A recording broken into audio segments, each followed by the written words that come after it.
What's up, gamers? Welcome to Battle Mallet Podcast, Episode 70, Nova 2024, The Friends We Made Along the Way. My name is Jerod Johnson. Tonight, I am joined by Trace Al Capone Hyde. Hey, what's up? Jason Tabled Noob Murray. I am here. You're Ron Burgundy. I'm Ron Burgundy. And returning / special guest, Danny Clemens. Hey. He's back. Something like that. So for anyone that isn't familiar, the Battle Mallet podcast is the journey of, I guess tonight, 4 busy gamers playing games that they love, balancing life with those games, and making their way to the Nova Open Convention every year. Tonight's episode is going to be our Nova 2024 recap. As a fair warning, we just want to let everyone know that this episode will probably be a bit rambly and the topics will be scattered. So if you are looking for specific content for a specific game, Underworlds, I would suggest that you check the show notes for timestamps, and that will jump you to the end of the episode where we will cover the Clash and mine and Jason's experiences in that. So I guess with the needful out of the way, we will do what we normally do, and we will pass the virtual mic around and talk about what we've been up to, we'll say, since Nova. Hobby-wise, gaming-wise, life-wise, and everything else. So, Trace, why don't you go first? Is it a virtual mic if I actually have a mic? It's one for the philosophers. Semantics. Okay. Just clearing that up before we get started. Since I've been back from Nova, I have started building a tiny Titan, and my life has been consumed by Space Marine. Brother. That's been a lot of fun. It's been nice to kind of step away or just do a little bit of casual hobby and not have any like deadlines looming. So that's what. And I've also been 3D printing a paint rack. Ooh. Yeah. You did send pictures of that. It does. I like it. It looks very nice. Especially when you get everything all organized in the rainbow. Yeah, it's going to look pretty good. I've got to do it's going to go on this wall right here. Yeah. Nice. So he's pointing over his shoulder for all of our listeners. So I'm excited to get that done. It requires me to paint up here, which I have not done yet. So that's going to be the first step before I actually mount that. And then everything else has been kind of set up, ready to go. I can hold 396 paints on that thing. God damn. 396. The real question is the room up there going to get painted and the paint rack go up before the bookshelves are complete? The bookshelves are done, sir. Oh, for 2 months now. Whoa, so you got him. Back the hell off. The troll got trolled. Yeah. But that's really all I've been up to. Lots of pre-hobby and playing video games with friends and stuff like that. So it's been a nice little break from our trip.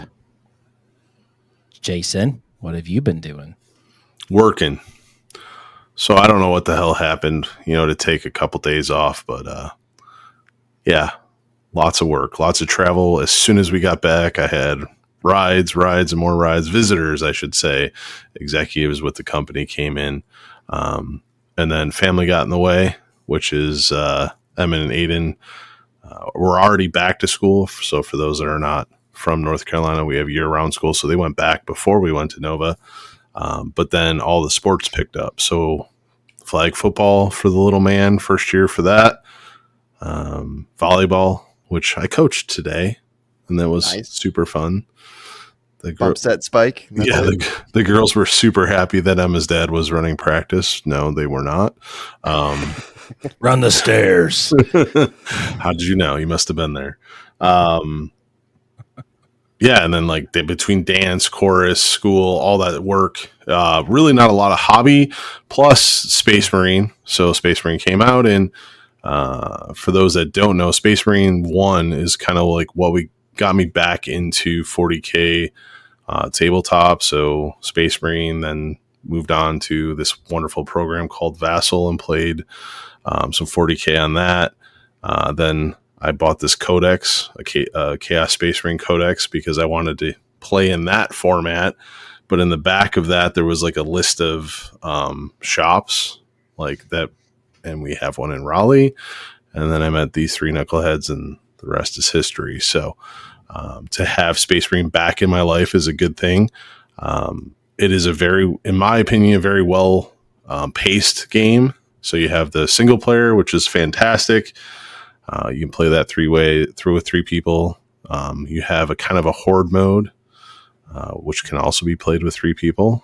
And then you have my favorite, which is PvP, which is 6v6. And when you work together, there is nothing like it. Class-based system, very methodical, not like this jump around Halo shooter shenanigans that we'll talk about later. But yeah, it's been fun. And then, post Nova, like I think like leading up to Nova too, just to make this podcast about family and balancing life with those things. Like there was a lot of family drama before we left for Nova. Some big personal milestones as far as family and life go. So I had to make some decisions before Nova. Made those decisions and really reset with you three and everyone else, but it was definitely a balance to get there. So yeah, that's kind of pre-post, not what we did at Nova. Danny, what about you? What have you done since we went? I've not played Space Marine, which annoys me because I really was excited about that game, but it came out at the worst possible time for me because I'm an officer in a World of Warcraft guild, and the new World of Warcraft expansion dropped like 2 weeks before that, and then the raid dropped like the same week that Space Marine came out, and it was like I don't have the time to play Space Marine and to do all of this crap. So I have not yet touched it, but the way you guys talk about it and the damn pictures of your customized Space Marines, like I don't even want to play the game. I just want to make a Black Templar and then jump around and be like, look at me. I look cool, but I know you have to do stuff to earn that. So it's like, well, it's a mess. So no Space Marine for me, but probably in the future, if we're being totally honest. Yeah. How long do you think? I don't know. Well, that's going to be the thing. It's like you guys are going to be like over it in 3 weeks. And then. Okay. So it was 3 weeks. I got 3 weeks to play. Sounds good. All right. Great. Yeah, nice. Leave as soon as I stink up the place. Yeah. But so there's been a lot of World of Warcraft. That was kind of my pre-Nova drama was I was pre-release for the War Within. And I needed to get my main character at max level, like through everything that it could in like 36 hours before I had to like then work to do a bunch of stuff for Nova and then get out of town for a week. And so once I got back from Nova, it was kind of like, all right, I have my work to do, and then I have Warcraft, and then I have a wife. And that was about all I had time for.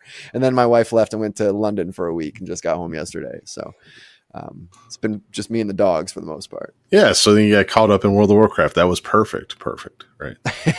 Well timed. She planned it that way. Did you slam a bunch of Mountain Dew Zeros while you're by yourself? I actually didn't, believe it or not, which was like, I thought of that because I told you guys about that. My wife has a joke that whenever she leaves town, obviously she knows she left, but she's like, but if I didn't know and I just showed up and had blacked out for a week and then came back home, I'd know I was out of town because the house is just littered with empty Mountain Dew Zero cans. So, that's awesome. No, I think at the ripe age of 37, I've decreased my Mountain Dew Zero intake these days. But although I don't know, I had like 2 of those like Starbucks cold brew, like big ones, like over the course of the week. So I'm not getting any better. You should have just done the Mountain Dew Zeros. Yeah, I know. But that's mostly been it at my end. How about you, Jerod? Yeah, so basically nothing hobby-wise. A lot of Space Marine 2. And then just like the tiniest touch of WoW. It happens to me every expansion. Well, it's probably like every other expansion, I think, is what happens, is I get hooked and play long enough to get through the story and then realize that like that's all I really want from that game is like to learn more about what's going on in the world of Warcraft. But a ton of Space Marine 2. My kids are tracked out, so they started their track out like the week that we so we got back from Nova on Sunday, and they were tracked out on Monday. Oh no, they went back to school for a week, and then they've been tracked out for the past week. 2 weeks. I don't know. This week. Time. It's 1 week. On the same track, Jerod. 1 week. All right, there we go. Tracy's got me covered. I'm new to this year-round thing, so I don't know what's going on. But things got pretty hot at work like 2 weeks before Nova. Danny and I had tried to make plans to get some MCP games in, some cheeky like lunch MCP, and then a big fat project got dropped on me at work, and that's like Jason, like work has just been consuming, basically all of my extra brain power. So being able to kind of unplug and shoot heretics or shoot loyalists or chew up Tyranid with a chainsword has been a welcome release since Space Marine 2 launched. So I don't know if you can tell, but if you haven't picked it up and you are a fan of 40K or think that you might be a fan of 40K, I think that Space Marine 2 is an excellent entry point into the lore. The social channels have been blowing up, both X and Instagram and Facebook. Everybody's talking about Space Marine 2. There are people that have never seen the 40K lore, never seen Grimdark before. There's a pretty popular post on X now, I guess, where somebody's playing Everything it. App. Yeah, the app. The X, the Everything app. The Everything app. Everything But he's taking a screen grab of a cherub, on the battle barge, and his caption is literally, what? Exactly. That's all that it is. And so just seeing people, get exposed to this universe that we've been entrenched in for so long is pretty funny. And like the cherub is like, that's the tip of the iceberg. Like it's not in fact a lobotomized baby, but it's like a gene clone machine thing. Like it's pretty tame when it comes to 40K. To bring you your ammo. Yeah, wouldn't that be awesome in like multiplayer if they have, instead of an ammo crate, there's just a cherub that flies in. And drops off your ammo. Cherub drops in and gives you something. Oh, that'd be sweet. All right. We need to send that off. Just sounds like the game is awful. Yeah. Yeah. Sounds terrible. That sounds like an email to Saber is what that sounds like to me. That's exactly what I'm writing it right now. And like, other than that. And for you don't play multiplayer games, and you've been cooking pretty well playing the Devastator. I have to toot your horn a little bit. I appreciate that. Yeah, I haven't run hard in a shooter since, really PvP since Destiny 1. Like I never really got into Destiny 2 PvP. So it's been a hot minute since I've run any kind of shooter with any kind of proficiency, I would say. And I don't know why, but the Heavy Bolter and the Iron Halo, I've really been enjoying that and had fun. And I've had good teammates, good battle brothers. Yeah, there's those moments for the wingman. Like a lot of games provide those, but like this, playing what is it, a Vanguard? You shoot like the grappling hook like at someone, and Jared's like shooting him, and that'll stun him. So like Jared's about to die, you hit him with that, and then they're stuck in front of a Devastator, which is not a place you want to be. So nope. And then pulling out, like playing domination and losing, like only 10 points away from losing, and pulling a triple cap and winning by like 2 points was pretty epic as well. So yeah, that one was awesome. Not to get everybody else to play, but you should come join us. It's really fun. It is. We're in the Discord for the audio, so you could just listen in and have no idea what's going on visually, and just listen to Jason yell at me about which point I should be trying to cap or falling back from. Or I've been tame. I don't want to hear yelling. I've been very tame. You have been tame. You have been very tame. Good guidance. Good comms. Yeah, but I think that's it. So why don't we take a break here? Go buy Space Marine 2. And when we come back, we will start diving into the Nova adventure.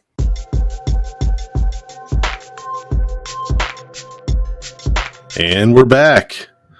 And welcome to what we prepare all year for, our road to Nova, getting to Nova, and experiencing the games, fulfilling all those needs, and making friends along the way. So this year, given my pre-Nova family drama, family life happens items, not really drama, like serious life changes within the family, I didn't drive, so we had to go back to like old school. It was old school. So Jerod drove. We went up on Wednesday, but the other anomaly that I think hasn't happened since Jerod drove the first time, all four of us were in the car going up. That's true. Mm-hmm. So it was a fun adventure. One of the biggest things on going to a con or event like that is traveling with like-minded individuals playing games. So lots of great conversation from movies to life to the games that we were looking forward to. Jerod did a great job driving. We did not have to drive on the other side of the street when we got into DC because we were so early. This was like the earliest we've ever arrived on a Wednesday. I think we could have helped every vendor and or person set up. We could have been the barons of dice. We could have. But like a couple changes to the venue this year, just from a layout standpoint that I think we could cover now. But same hotel as the previous year. But where they put stuff was a little bit different. Anything kind of stand out to anybody of the changes of just the layout of the event? I mean, I think the biggest thing of note is the location of the board game lounge. So last year it was in like the lowest level, the basement, same level as the 40K hall, and the same level as the demos. And so this year, and it was crowded. It felt a little cramped. This year it was up one level, which put it like right in the middle of all of the traffic. So you either had to walk right by it or even go through it to get to some events, to get to like, if you were on the 40K hall, you had to go upstairs to get like to the AOS hall or further up to get to the lobby, to get to your room. And there was a lot more space in the board game lounge. And I think because of the space and the location, it was like always busy. Like it was hopping the whole con, and it was awesome. Standing I think it room was only. because you were in there. I mean, I wasn't going to say it. Game recognized game, Jerod. Yeah. One of the But it things was cool because they had a lot of different layout, like tables laid out in the board game lounge. So, last year it was a lot of like round tops, and this year there were still a lot of round tops, but there are also a lot of like long, almost what I would call like tournament style tables set up, that you could play like a Magic the Gathering tournament or other small format tournament. And so we grabbed one of those sets of long tables. Well, I'll let Danny comment on this. We started at one table. Danny, do you remember why we moved? Oh, it was so cold. Oh yeah, I forgot about that. Oh my goodness. How did I talk about trauma blacking out? Like that was unbelievable. Oh, I'm holding my head right now. I forgot about that. So yeah, I'm a baby. I don't like being anything below like 70 degrees is frigid for my little tender skin. And we were sitting directly under the coldest air conditioning vent known to mankind, to the point where I was wearing a t-shirt with like a light like denim button up that I just kind of opened. And then I went upstairs and got like a corduroy jacket. And I sat there, and about 20 minutes later, I was still freezing cold. And I finally said something, and all these guys were like, yeah, it is cold. It's like, well, why am I the one suffering here? But it was frigid. That was really cold, which ended up working out over the course of the weekend, because once there was more bodies in there, it kind of balanced. But when it was just like 5 of us, they did not need it cranking that hard. Yeah, it was cold. Yeah. So we ended up moving, and we took over like 3, I guess I would call like probably 3 6-foot like folding tables. That sounds right. And when I say took over, like we took over, as we go through this week, we'll talk about, the friends that we made along the way. But like my brother and his partner showed up, some of the crew from Madison, Wisconsin, part of the What the Hex podcast, for any of our listeners that are familiar, came down. And we basically took over an area of the board game lounge that was like base camp for the rest of the week. But the library at the board game lounge was much larger this year, and they had play to win options. So they had unsealed games, and you could, if you were the first one to sign up for it, you could grab the game, play it, put it back on the shelf, and by playing the game, your name got on a list to be drawn to potentially win that game at the end of the week. So like, no money down, just come hang out in the board game lounge, play this game, and you could take a game home, which was awesome. That was so cool. I feel like that was the one organized thing that they had in the board game lounge that was kind of a hit. Because I feel like they tried to do the like Dice Throne tournament, and there was only a couple people there for that. I think at one point they had maybe it was Magic. That had some card thing, and it wasn't many people there for that. And then Liar's Dice was a little bit smaller this year, but that like there were people constantly taking stuff off that play to win shelf. That was cool. It was cool. What else? Anything else on the layout or game that was there as we walked the halls on Wednesday that grabbed anyone? So one of the things that I noticed when we were there, and Jerod, you kind of called this out, like last year, the vendor hall seemed kind of cramped. But the reason why that was is because when we were on that second floor, they had those curtains pulled up to where the stairwell was. Oh, that's right. Yeah. So it was like half the hall. So they had half the hall that was blocked off, I guess for like product or whatever, to sit back there and not have to worry about stuff. But they opened that whole space up. And so that's why it felt so much bigger. It's because they opened all that space up for all the board gamers to sit up there instead of being just half of the room for the vendors. That's why it was so different. Yeah. Half of that square footage was blocked off by that pipe and drape. That's right. Last year. Yep. Yeah. So, but then the vendors were downstairs in the basement level this year. Yep. But I think that was great because it was also the same floor that all of the demo setups were. And it was also the same floor that the largest event that was at the con was, which was 40K. So you had the most traffic. It made the most sense for the vendors to be down there getting all that 40K traffic. So I agree. I think the layout was better this year than it was last year for sure. Yeah, and then just I don't remember. I wasn't there for much of last year, so maybe this was 2023. But I was impressed that they had kind of spread all the food out too. Like they had food buffets like on the 40K. I think on both sides of the 40K hall. And there's a bunch of different locations where they had those little mini buffets, which I think kept the crowd dispersed in a really nice way. Yeah, I don't ever think I had to like wait if I got something from one of the buffets or whatever. From my raging about breakfast sandwiches. Yeah, there wasn't like a huge crowd to walk through or anything like that. Yeah. Yeah, the layout of the food and drinks was much more like adjacent to the larger events, which I think helped the flow. Yeah, instead of pulling people away all to like one station. The one I do want to mention the one negative that I had on the layout, right? Yeah. The hotel or whatever. It was parking this year. Oh, yeah. So parking was weird last year. Like just the parking lot in general is strange. It's like, big city under a hotel type of parking ramp, which means lots of columns and lots of weird angles. But this year being so early, being mid-Wednesday, we had a hard time finding a parking space. Yeah.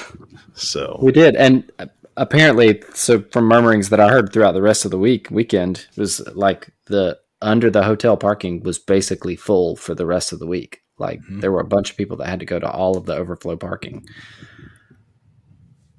So yeah, so that would be my only negative coming in on Wednesday. And then just to fill out for those that couldn't attend. So you have the lobby of the hotel, right? And if you go to the back of the lobby of the hotel, there are events there. Like there's like Bloodbowl and like the hobby hangout area, which Army Painter sets up, has a whole bunch of paints and items that you could do to repair some items. I mean, if that had to happen, but is that a teaser? So there's that with the seminars. Then you go down to I don't even know what level it is, but one below the lobby, Terrace, I think it was called. Terrace, yep. Terrace level, yep, that's right. And then you have the big AOS hall, which is Middle Earth, AOS, Shatterpoint, Star Wars, the other World. Legion. Star Wars Legion, Old World. And that's where the board game lounge was. And then you go down one more level and you have the huge 40K hall, which is all things 40K, kill team, narrative, all that. And then the other side of that hall is another hallway with small seminar rooms, which is MCP, Legion, Imperialis, Infinity. Those type of games were down that way. And then this year there was even more up. So if you went up one level, they had on level 1, there was D&D rooms and Star Wars. Oh my goodness, Star Wars, the fleet game. Armada, thank you. And the AOS narrative. So the convention definitely grew this year because I don't recall anything being on level 1. And I think there was stuff in that room that we ended up going to on the Saturday night when we all did that floor had a couple rooms that I never went to. But that was level 1. That was level, they were way tucked back there too. Yeah. Like I felt like I was in a different building by the time I got there. Yeah. So that kind of that's the layout, what we liked of the layout, what we may have not liked of the layout. Wednesday we went for dinner to Across the Pond, which is a great little pub down the road. We've hit that last year. It was great to be back there again. Same one guy running the joint. I know. Oh my gosh. And then the one we tried to go back there another night later on in the week, and he wasn't there, and there was a line. That man keeps it going. Yeah, he's the oil. Yeah, I went another night too, and it was a different guy, and he was stressed out, man. It was very very different. So good. So that night, Wednesday night when we got there, we go to. I'm going to kind of skip the game that we played. We'll talk about that last. But the reason we come up on Wednesday is for the hype that is the GW preview.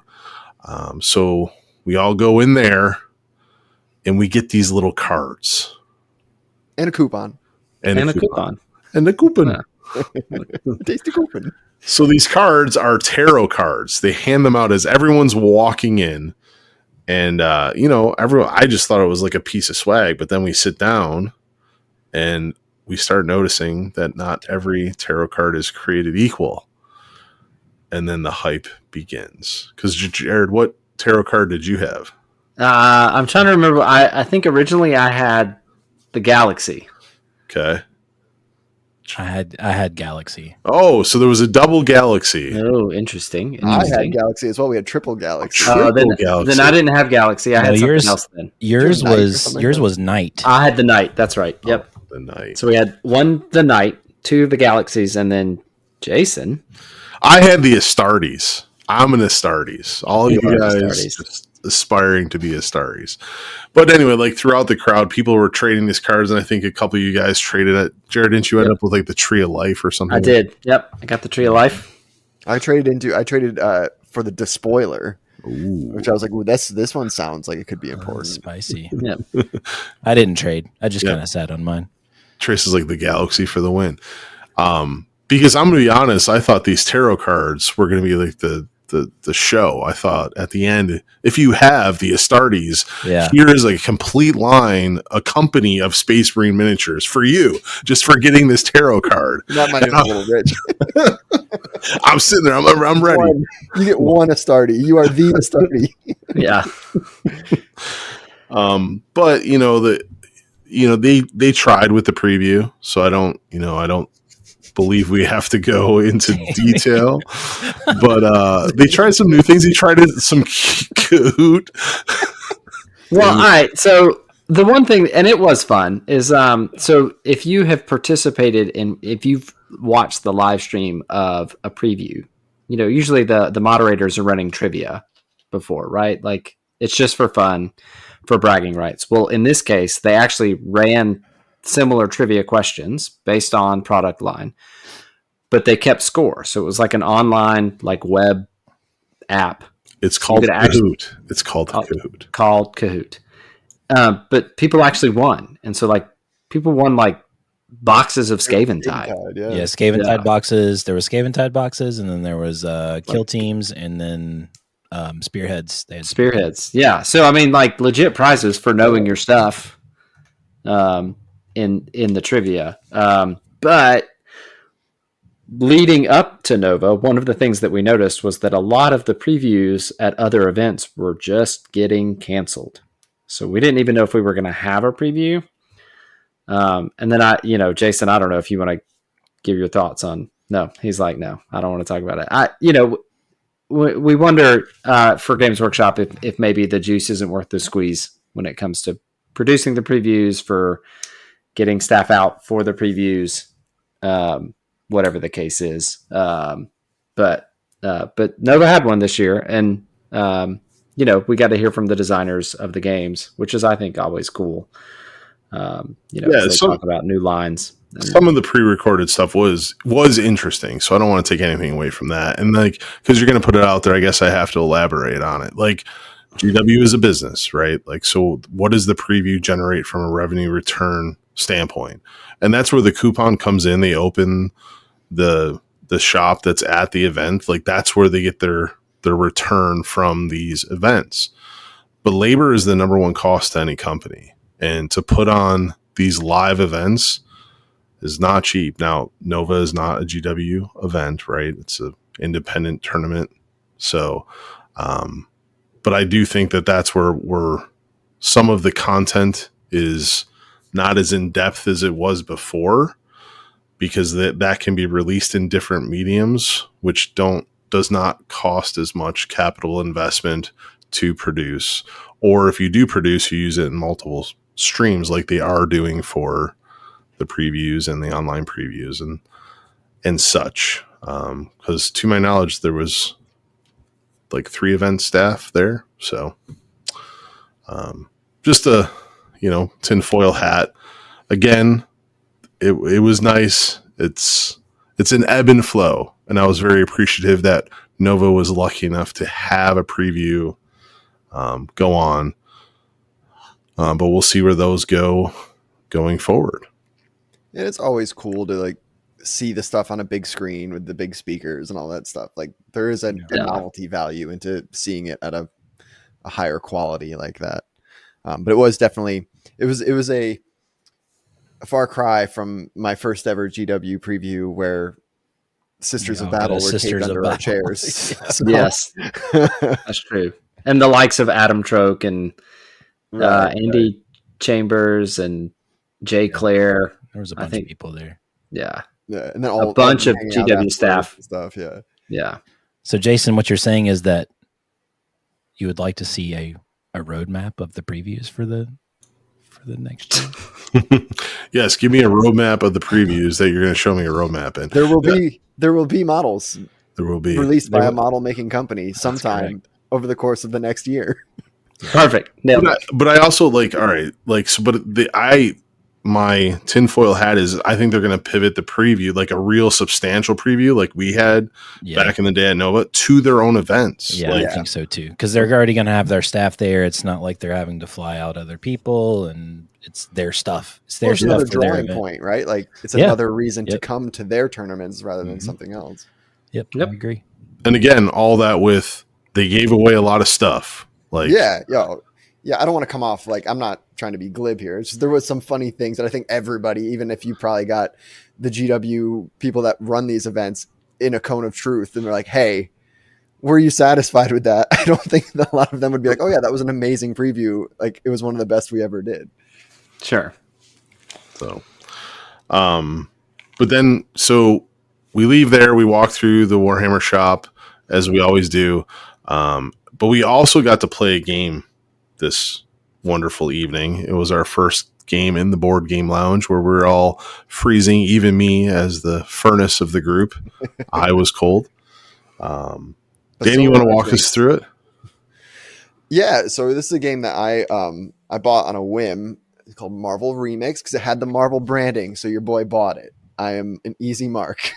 And it's super fun. I really like it. I think there's a kind of sneaky level of depth to it that makes it super replayable, but it's really simple. And basically you have 2 decks of cards, and each player starts the game with a hand of 7 cards. And those cards can be heroes, sidekicks, locations, equipment, and villains. I think and like maybe events. There's a couple things, and they're all worth different values, but then they'll also have kind of subtext that'll say, if teamed with another, Avenger, multiply by 2, or if in a location with a city, minus 10. And the whole idea is to create a hand of 7 cards that is worth the biggest amount of value. So you're trying to multiply these multipliers on top of each other as many times as you can to beef up the points in your hand. And the way you do this is you can draw from the hero deck or from the villain deck. And once you draw, you have to then place a card in the middle. And then subsequent players can draw from the hero deck, villain deck, or from the middle. And the game ends once there's 10 cards in the middle. So there comes a point where like maybe you're incentivized to try to keep adding cards to the middle if you think you have a really good hand, or just take cards from the middle if you think you have a really crappy hand and you just need the game to keep going. And at the end of the game, you have to have at least 1 hero and 1 villain in your hand. If you don't have one of those, your hand is worth 0. And so it's cool. Like you're kind of like toying around and you can kind of start to get a sense of what other people might be building. And we played it. And the first time I ever saw somebody break like 150 points, Jason just like came out of the gate, right? It was you that had the insane hand on the first one. I mean, did I break the game? I don't know. I can't remember. Yeah, it was wild. It was, I want to say it was the second game that we played, but I got the Wakanda, like all the Wakanda tags. Yeah. And it just like compounded into, you broke this game, please put it away. Yeah. But it's pretty snappy. Each game probably lasts like 10, 15 minutes tops. Yeah, it is not a long game, but it's very satisfying. Yeah, it's a really, really fun, quick card game. Kind of like not the same mechanics, but very similar to Flux, where it's like real quick and ready to go. So yeah, it's small box, like super. It's one of the ones that sometimes I'll travel with and get stuck in an airport. Something that can kill some time. So that was our Wednesday. Any other notes that anyone has from Wednesday that was like a highlight? I don't think so. I think that covers it. I think we staggered to our rooms, which the keys did work this year. I do want to say one part of Wednesday that I really, really enjoyed was watching Jason completely analyze the setup of a Sheets, like to a scientific level that I've never experienced before. It's I'm in retail. Sorry, can't shut it off. So awesome. So that was Wednesday. Moving into Thursday. This is really like Thursday was the day where we were all together. This was the day that no one had anything going on. We staked a claim in the board game room, and we played 3 main games. There was some other ones that were thrown in here or there, but Dice Throne, Marvel Dice Throne. We played that. We played a whole lot of Spearhead, and we played the newly purchased Halo board game. So before we go into depth into any of those mechanics, if our listeners are not familiar, what were each of your highlights for Thursday? I mean, Trace, did you got to roll some dice on a couple of things? Any highlights? I've come to really enjoy Dice Throne quite a bit because it offers a unique experience pretty much every time that I've played it, depending on what character you're playing or whatever. So I think, Jason, you and I played one game solo with each other. Yeah. And then we ended up playing a 4-way game, which was something that I had not done yet. And that was a lot of fun. But yeah, I think Dice Throne, for those who haven't played it, it's basically Yahtzee with some skins on it and cards. You're just trying to hit certain combinations of numbers and symbols on your dice, and you can do different abilities, and you do damage to your opponent. It's kind of like a mixture between Magic the Gathering and Yahtzee. So, but it's a lot of fun. I don't actually think I played Spearhead that day. I think I just... No, I don't think so. And then, but Danny and I played Unmatched with each other that day, which was that's another one of my new favorites. But I will let Danny go into depth on that one because I know that that's like his new hobby. Yeah, so Unmatched, Danny, this was one of the games out of the Play to Win out of the Board Game Lounge, right? That's right. Yeah. So Unmatched is a really cool concept. It started off. It came out of Mondo, which does like a lot of art prints and stuff like that. So it's a very visually, in my opinion, very like visually stunning game. Like the art is really cool throughout the whole game. And they basically started off by being like, what are some non rights owned characters from books and history that we could use, and what would happen if they all fought each other? It's like the very first version of the game has like Wukong the Monkey King versus like Achilles versus, I don't know, like Bigfoot or something like that. And so it's like all these like random characters, and they all have, it's asymmetrical. They have different types of abilities and stuff.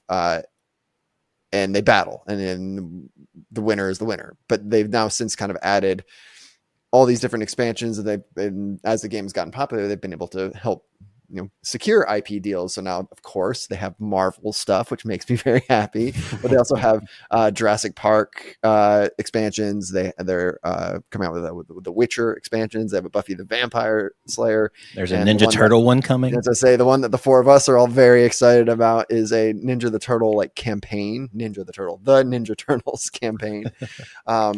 And the way the game basically works is you have a little miniature and you have a little board, and the board has circles on it, and the circles are like one piece of movement, and the little miniature is your character. And so if you're playing as Little Red Riding Hood, you have a cool little Red Riding Hood miniature, and then some of the characters have sidekicks, and those are like little tokens that kind of look like coins. And then you have a deck of cards and a health wheel. In the deck of cards, you have 3 or 4 different types of cards. You have attack cards, defense cards. They do what you think they do. And versatile cards, which can be used in both attack and defense. And then I forget what the yellow ones are called, but they can be kind of things like draw extra cards or whatever, stuff like that. And then each character has a special ability that kind of makes them stand out and makes them a little different. And so the ones that we played in the board game room were like, it was Moon Knight, Luke Cage. The one that you and I started with was Luke Cage, Moon Knight, and Ghost Rider. Ghost Rider. Yeah. Ghost Rider. It's like Ghost Rider's thing was like he could move a little extra farther than other characters, and we went over enemies. He lit them on fire, which that makes sense. And then you were Luke Cage in that game. one. Yeah, and like Luke Cage, basically he like takes 2 less damage all the way down to 0, and so. Yeah. He's super indestructible, which makes sense. And then they had another one that had Daredevil, Elektra, and Bullseye. Yep. That we played a lot of. I think we ended up playing much more of that box than the other one. And you can play it up to 4 players, and like they all kind of have their strengths. Like Bullseye was a murder turret because he can shoot from like 5 spaces away and just dome you. But then I figured out that if I trapped Trace in the corner, he couldn't escape all of my sweet little ninja attacks as Elektra. Yeah. Meanwhile, Jason was playing Daredevil, doing backflips on the side of the board, just messing both of us up. Because Daredevil's whole thing was like, you don't want to have any cards in your hand because you're blind. And then you got advantages from not having cards in your hand. And Jason was just like, yeah, I'll play everything. Yes, play everything so then I can hit you real hard. And meanwhile, I was like, here, hit all my little ninjas that only have 1 health. Like, please. So yeah, I love that game so then the theory of the game, which I haven't actually ever explored yet, is like you could take like the T-Rex from Jurassic Park versus Moon Knight versus Buffy the Vampire Slayer versus Bruce Lee and have like this big battle royale. And that really kind of tickles my brain. I love that idea of like, cause it's that stupid thing when you were kids and you would like be like, who would win in a fight, like Iron Man or Godzilla? It's like now I get to settle it once and for all. Yeah. And so if that's the kind of thing that makes you excited, I think you'd really like Unmatched. It is kind of it's not very expensive. Like a 4 character box is like $35, $40 or something like that. And then the ones that have rights are a little more expensive. So like I think like one of the Marvel ones is around that same price, but it only has 3 characters. But it's not an expensive buy-in. And you can buy ones that have just 2 characters for like $25. So it's cheap. Check it out. Like I think the first one we ever bought in this house was the T-Rex versus Dr. Ellie Sattler from Jurassic Park. And then my wife and I were all in. Yeah. And, spoiler alert, on Sunday, when they hand out these games, we were able to win the Hell's Kitchen Unmatched box. So, so that Came one is, came home and is in the collection. Jerod, I know you didn't get to play it on Thursday, but any comments on Unmatched? Was it fun? Did you? Yeah, no, I mean, it was a ton of fun. I mean, it helps that, you guys let me win. So, Yeah, we did. that's a good way to hook somebody in a game. But just to speak, the fact that there were different mechanics, like, somebody might have a very huge health wheel. Electra has 2 health wheels because she dies and then she comes back as an undead hand ninja, which is I mean, it's cool that they baked those kind of mechanics in. It was a ton of fun. It's on the short list of things to pick up, I think, for my family in the near future, to be sure. Because, I think the idea of Little Red Riding Hood fighting Sasquatch or, whatever. So, all right, that's Unmatched. But Jerod, did you have a top moment for Thursday, playing? Because you did play Spearhead on Trace. Yeah, right. No, so I got to play Spearhead. Danny and I played, and then I got to play against my brother. And we gave our initial thoughts on Spearhead a few episodes ago, but I think I can just echo it's pretty well designed. It's very well designed, and it feels good. And you can still even though it's toned down, you can still do cool things like shoot your monster killer bow at a monster and but one shot it. It does monster killer things. Yeah. So the armies kind of feel like they're supposed to feel. But I mean, it plays well, and every game that I played was tight. It was never a blowout. I think the rubber band mechanics are built in fairly well. So if you are AOS curious, I would recommend you go back and find our Spearhead episode and listen to that, and then check it out. It's a really cool, pretty cheap buy-in. You buy a box of minis, and you buy a rule book that comes with the board and terrain that you need, and that's everything that you need to play. Yeah, I hadn't played any kind of army game in years, and it was really fun and exciting to get units on a table again, and I really enjoyed it, and I really was impressed with a lot of the way it worked, because one of the main reasons why I fell out of Underworlds was the deck building part of it is not something that I'm very good at or particularly enjoy. And when there was a deck of cards here, and it's I've seen what GW card games can be, and that's not really what I'm hoping for in my war game experience. And I was having flashbacks to those first, I forget what they were called, but those early 40K mission deck cards, the Maelstrom of Wars, cards, where it'd be secure objective 1, then secure objective 6. It's they're on the opposite sides of the table, and I'm just Mario grounding around the table, just trying to ping objectives and not really do anything else.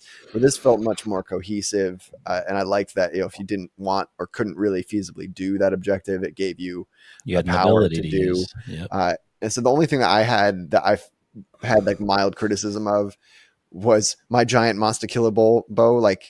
It didn't provide me, and I had a unit of archers too, and there was no real thinking happening. You just kind of put them in the middle of the board, and the board's so small and the range is so big on those things. It's they're just going to shoot and then be charged eventually. But maybe a smarter person realizes that there's some cat and mousing that you can do. But I was but I'm just going to plunk this thing in the middle and just shoot the crap out of Jerod's giant monster. And then whatever happens after that, we're good. Yep.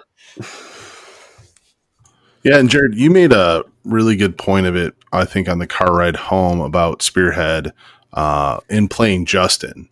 So you said something to the effect of typically when you play Justin, the full game, whether it's AOS or 40K, because Justin only plays every once in a while, or did only play once in a while, it was always kind of you had to break out rule books, and there was more rules figuring out than there was tactical gameplay. And Spearhead, because it is so easy to digest, you and him had some really good games that day.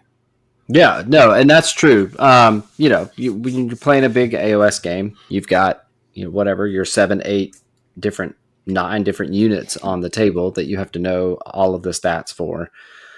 You got to roll out the mission, you got to set up the table, you got to place the objectives, and Spearhead distills all of that down, so it makes it easy. I mean, even for me, like I haven't played a big AOS game in forever either. But all I had to do was look at, like my 4 War Scroll cards for the 4 different units that I had on the tabletop, and like that's it. That's all I need to play. So everything that I'm working with is right there. The rules are distilled down, so you're not having to worry. Do I have command points? No, you don't have to worry about that. So Danny's a big fan. Yep. Heck Um, yeah. um, so you can just kind of play the game, and it makes it easy to get into, and it's fluid. You're not, as you said, you're not interrupted. Like, oh, how does this work? How does this interaction work? How does this play itself out? So you can get through, a game in probably 90 minutes easily. And then if both people know what they're doing, by the time you've got your War Scrolls memorized, I could see you getting through a game in, 70, 75 minutes without too much struggle. There probably won't be a lot of chit chat in that game, but if the goal is to get through the game, not to hang out with somebody, then I could see that happening. Yeah, I think also like if you were really new to the whole thing, you could play Spearhead and like not do your like leadership ability and not pick like all of those things. Yeah, And just do what's on Just the cards. play, Like, just that's play it. the box. Yep. Yeah, I mean, I watched Justin played a lot that day too with a pretty new to tabletop gaming person, and it still seemed fun. Like that person was still making decisions. It wasn't like you're like, oh, do this because this is the best thing. They were still making decisions, and it definitely stood out. But Danny, did you have any other highlights from Thursday that we haven't talked about?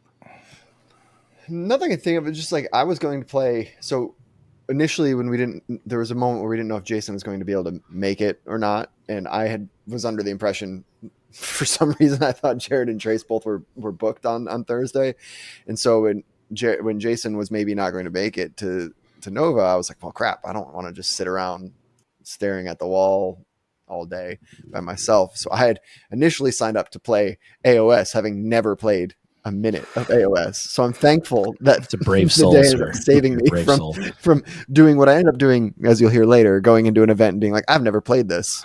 Please be kind. So yeah, for Thursday for me, kind of like during the day highlight, my favorite game is Dice Throne, and that the reason that I pick out Dice Throne in this particular thing for Nova is we're sitting there, and next thing you know, a local to our area, Matt, comes walking up like, hey, like, I saw Trace downstairs, like he sits down and starts playing Dice Throne, and that was kind of like, just to summarize Nova for me, like that is the best part, is where you get to hang out with people that you see. In this case, we see them locally. We see them like maybe every couple months, but to be there and play that game and have that experience was great. And that's why I love Nova. And so many people came through on Thursday during the day to say hi or sit down and chat and just catch up with life. So Thursday was a huge kind of refreshing moment for me. Dice Throne being the most. I love Marvel. I love playing Black Widow. I love Doctor Strange mechanics, all that stuff. It's great. But then we also played a new game in Halo, and it was one of the first times that you were able to purchase Halo. We did a demo of it downstairs at Nova. I decided to pick up the box. It's actually what's holding my mic up right now for you all to hear me. But it was Great person. great person. But the game is fun, and there is no other way to describe it other than it plays like a game of Halo on the tabletop. And what really sold me is there is no measuring. It is on squares, and it has terrain, which is kind of like cardboard, really well done cardboard terrain, and it has all the miniatures in the box. Jerod and I did set it up, and at one point I'm like, holy cow, this game is going to take us 17 hours. Yes. And it's because it kind of just dragged out. And then that's when we realized, like, we're not playing a tabletop tactical shooter game. We are playing Halo, like run at each other, punch each other in the face, and then shoot them once their shields are down. And then it picked up a lot. And then we learned more rules. And when I got to play it again and again, you pick up weapons from the map, you respawn. There's a whole bunch of tactics in there. It does have exploding dice, which I am a huge fan of. Nothing Infinitely exploding dice. Yes, infinity. Yeah. You keep rolling those 8s, like just keep rolling them, and they keep exploding, and you keep hitting. They're called headshots, actually, in the game. But a lot of fun once we got it all worked out. Really, really enjoyed that, and played it a couple times during the week.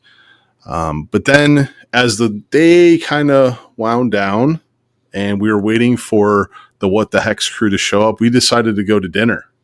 We did decide to go to dinner, and it was raining. And it was raining. Like, it had just started raining. Nothing bad happens when it Like rains. while we were Not a walking. thing. Yeah, while we were walking. Yep. Yeah. So I guess I get to tell this part of the story. I This mean, is I all you, certainly bud. can't. Yeah, right. Yeah, Danny might. So we're walking, and we're in a city, right? There's drains and grates and things everywhere, and we're walking down the sidewalk, and then the next thing I know, my brother Justin is like down on the ground, like has clearly slipped. From my perspective, it looks like he has just like slipped on a grate, landed on his keister, and he's not a small fella, so like landing on your keister when you're over 40 is not good news, period. But when you're a bigger fella, it's even worse news. And so he's like laying on the ground, taking a minute, and I'm like, okay, cool. And then I think somewhat simultaneously we all see his leg, and so I'm not gonna like super embarrass him. Like we don't, but like whatever angle he fell at, like it ripped his leg below his knee open. So we're like literally on the same block as a Walgreens. So like I'm going to get bandages.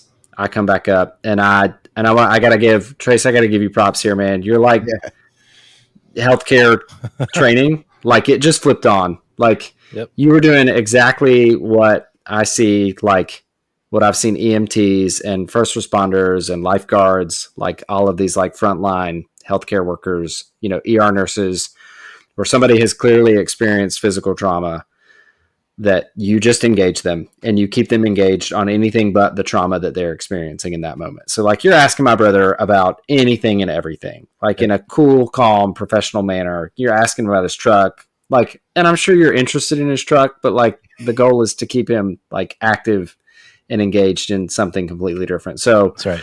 I know that I hope that I thanked you that weekend, but You I'll did. thank you here live. Yeah, And, you did. and I know he appreciated it. But so, I do my, Boy Scout lifeguard first aid, get him bandaged up.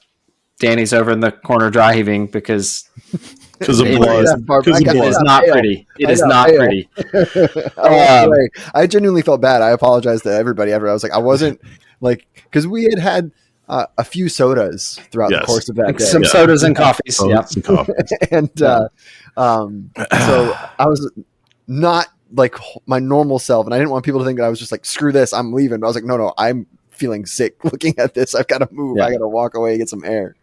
No, but so this was at like 8:15 probably. About 8. Well, it was a little before 8 because we discovered that all of the urgent cares were closing at 8. Yeah, so 8:00, almost on the dot. Yeah. So I call a lift. We get my brother to. Well, originally you were like, I'm gonna go get the car, and I was like, don't do that because we're gonna lose our parking space. And lift. Well, and we had some coffees. That's correct. Yeah. Yes. Justin will rot before we lose that parking spot. Yeah, fair.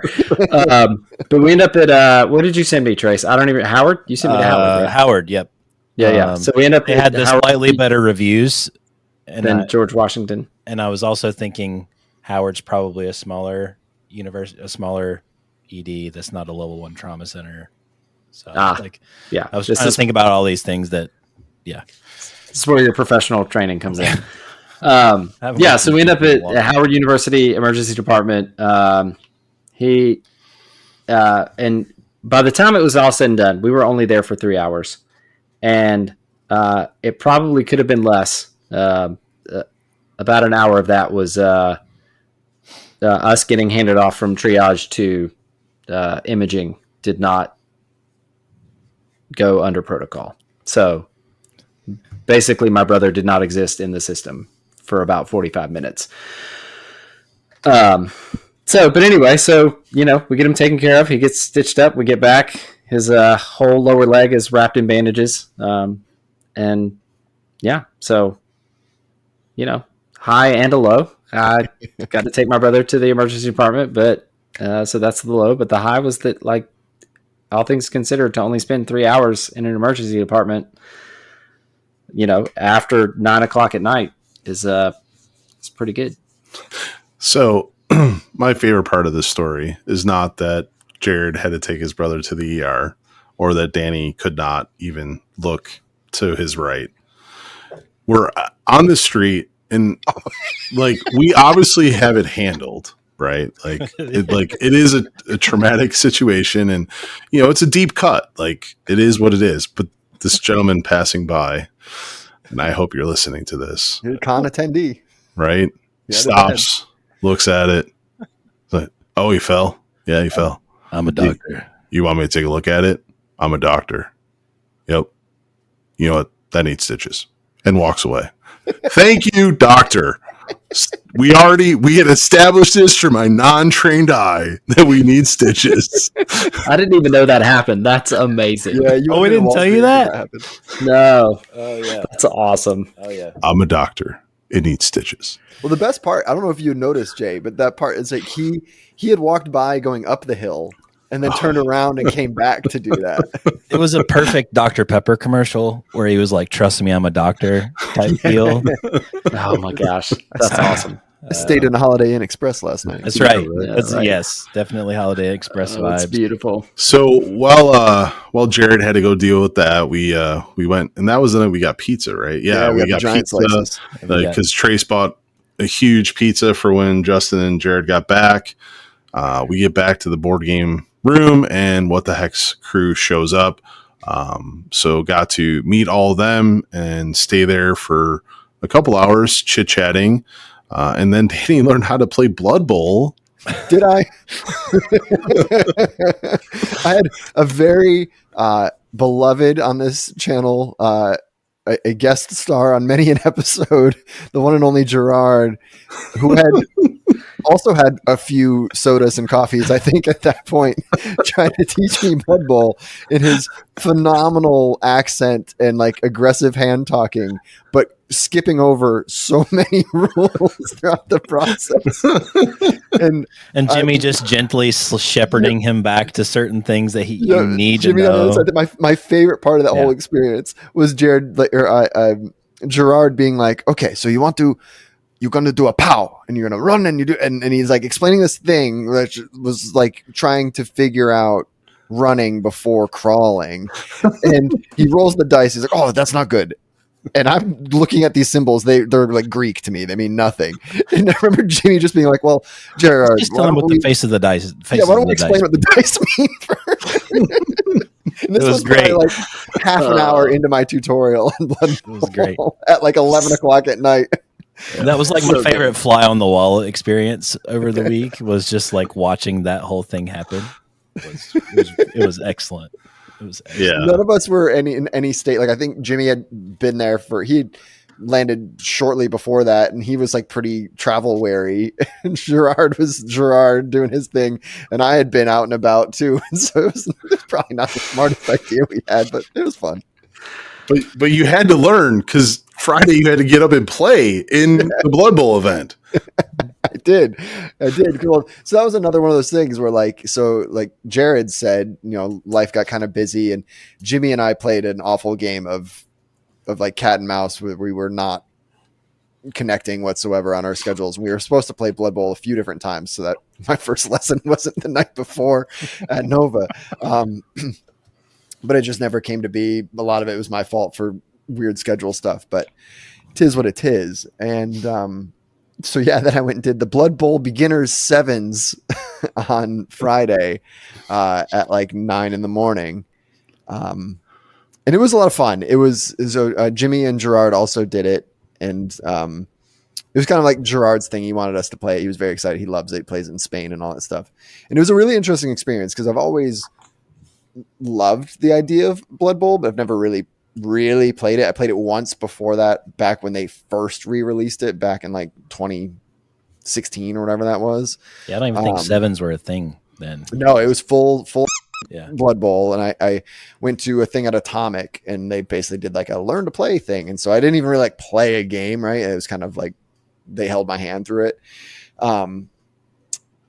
And so I was like, yeah, screw it. I'll do this event. That sounds fun. I'll get to paint up a little team of orky football players to look like the Steelers. It'll be awesome. My initial idea was I was going to like number them all as the worst Steelers players that I could think of in my life. And like, I was going to just make it a thing. But then I didn't finish them. So that didn't happen. But the event was fun. And it was my first time ever really playing a game that had, like, from my understanding of it, Blood Bowl has not really changed very much since it was created in like, what was it, the late 80s, early 90s, or whatever it was when Blood Bowl first came around. And it's more or less, excuse me, the same game. And so there's a lot of kind of like the people that play that game know it, like front to back, every single thing. And there's a lot of kind of like prescribed ways to play where it's very clear, like, oh, if you have this character, you do this thing and it works. And if you have that character and you do this thing, it works. And if you do anything else, it doesn't work. And the game is very punishing, right? Like once you fail, like if your first player fails, like your turn is over. Yeah. Trace just did the Jerod hands because that was the thing while he was teaching me. So like when you fail, it's over your whole turn. So you want to kind of save your riskiest moves to the end of your turn. That way you just do your sure things that don't cause any risk. And, but anyway, it was an interesting experience because like the first person I played against, he was super nice. And I came to the table and I was like, hey, this is like technically my second ever game of Blood Bowl. Because, you know, silly me, I came to this event called the Beginner's Bash Sevens Rumble or whatever it's called. I thought it was going to be kind of a beginner event. And he kind of looked at me and took a breath and was like, oh, well, I'm a bit of a tryhard. And I was like, all right, that's fine, man. Like, rock and roll. Like I'm just telling you because like I'm not going to know every little rule. And if I do something stupid or if I make a mistake, like please feel free to call me on it, you know, whatever. And he was like, yeah, I'm sorry. I just like, you know, I really like to play like hard. So I was like, that's fine, man. Like we all pay our money. Like you get to experience this on your own terms. Whatever's fun to you. And he's like, well, winning is fun. I was like, okay, all right, here we go. And he was genuinely really helpful throughout the whole event. There was one point late in the game where he was already winning by quite a bit. And there was no chance of me coming back. And you can do a move called a blitz once a turn. And you have to declare the blitz before you move the character. And at this point, I had moved every one of my characters except for one, and I had not done the blitz. So it's pretty freaking obvious what I'm going to do next, right? I'm going to blitz. I picked up my little guy, moved him one square. He could move 6. I moved him 1, and I said, oh, sorry, by the way, this is a blitz. After telling him this is my first real Blood Bowl game. And I watched him struggle so hard. Like he wanted so badly to be like, actually, you didn't say it was a blitz, so your turn's over. And I like looked at him and I could watch it, like the gears. And I just kind of gave him a like, come on, man. Like, come on. And he was like, okay, yeah, like I don't mind. Of course, I don't mind, but somebody might. So you should know. And it was like, whatever, dude, just let me play the game. And so he was a trip, but everybody else was really nice. I played a little kid. He was lovely. A little boy. He was like 9 years old. And when I told him I had never played Blood Bowl before, he had the best reaction. He taught me Blood Bowl in a more systematic way than Jerod did. A professor. Because that little boy, when I told him, oh, this is only my second game of Blood Bowl, he pursed his hands together and went, oh, okay. Okay. Okay. All right. So, and he picked up the dice and he said, so these are the dice.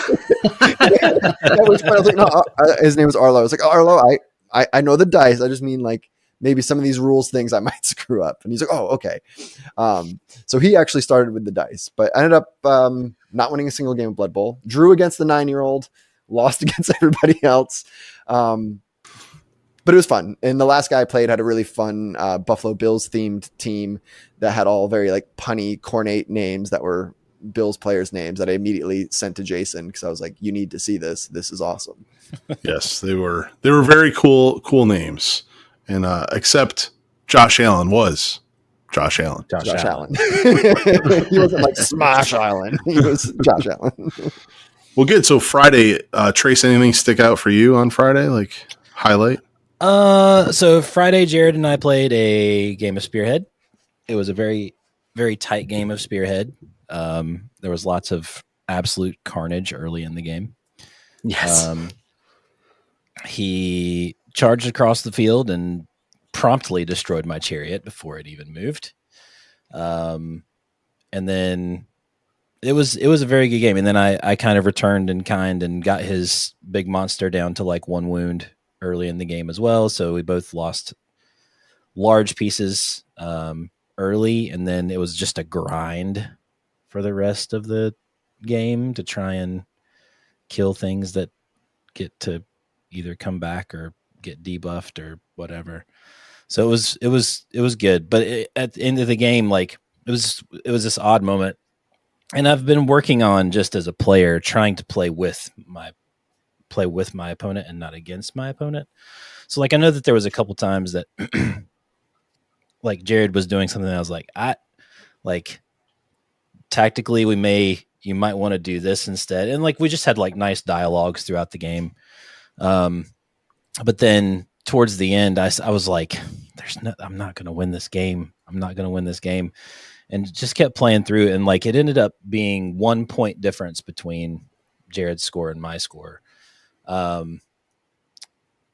it was an excellent game. And Jerod, I don't know if you have any additional thoughts on that particular game, but I enjoyed it. It was definitely competitive, but in a good way. Yeah, I'll echo that. I mean, I think it's hard just because we've played against each other so often. Yeah, for us to not like, even if we start, we get a little brotherly. Game, we get a little brotherly with it. We do get a little brotherly. I think it just like ramps. And so, to your point on it ending up closer, I think, than it looked on the table at the end of turn 3, the score was 12-8 in my favor. So I'm up 4, which is a pretty big differential. Yeah. But I was only able to score 4 points in turn 4, and you scored 7. Mm-hmm. So to bring it to a 16-15 close in my favor. So the fact that like there are opportunities in that game for somebody to score 7 points in a round, to rubber band as needed. I think it just speaks. I think it's a well-designed game, and it's a lot of fun. And I think that there is depth for people that want to play it like at a very tactically deep level. And there's a decision tree information in there. I think eventually what's going to shake out is there's going to be the best, heroic trait and the best. I'm sure that already exists. Or whatever. I'm sure that already exists. Like some optimal option, but I think the cool thing about that was like if a die roll had gone a little bit different. Yep, we would either tied or I would have won. So like, and that to me shows it's a really well designed game. It's but I really enjoyed that. And then I spent a lot of time just kind of like wandering on Friday too. I would come back and there would be like everybody would be involved in games. I was like, okay, cool. Well, I'm just gonna go walk a little more. So I enjoyed that. Got picked up like gifts and stuff for people, for James and my wife. I always get little fun things. And Danny, after seeing your pen, I totally went and bought one of those and gave it to Jenny, which she thought it was hilarious, by the way. Awesome. So there was a little like pen that you can put on, fabric or whatever. And it was a Space Marine laying on its side. A gray Space Marine. It was a gray Space Marine. And he was laying on his side, and it says, "Paint me like one of your miniatures," like the Kate Blanchett scene from Titanic. Kate Winslet. Sorry, not Kate Blanchett. How dare! I know. Damn. But Jenny says that to me all the time. Like, draw me like one of your French girls, and so I brought that pin home to her, and she thought that it was absolutely hilarious. So that was a excellent find from you that I then carried on to my wife. And then I got James a little Griffhound and a pack of Seraphon cards because he has shown interest in playing Age of Sigmar. So I'm looking forward to getting the Spearhead of the Seraphon for him so he and I can play. So I bought the Seraphon cards for him, and he was elated when he opened them. So that's what I did most of that day, was just kind of peruse the shops. I bought some dice, which I then was not able to use the next day, which was awesome. But I'll get to that whenever we get to my set. Didn't you have to do a repair? Yeah, a little triage. Well, that was I did have to do that. I was trying to put that out of my mind, but since you guys brought that up, one of the lows of Wednesday. So Arrival on Wednesday had a black spot upon it when the lovely gentleman who helped us bring our baggage up laid my tableware case on its side, and the only model that I did not have very well magnetized in my case, because I didn't think anybody was going to turn it on its side, was my Bloodthirster.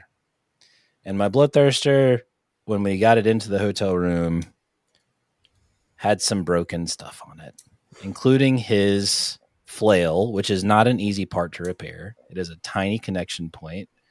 So I got to use the Hobby Haven on Friday, and it was awesome. And this is props to Army Painter and also to Nova for having this there.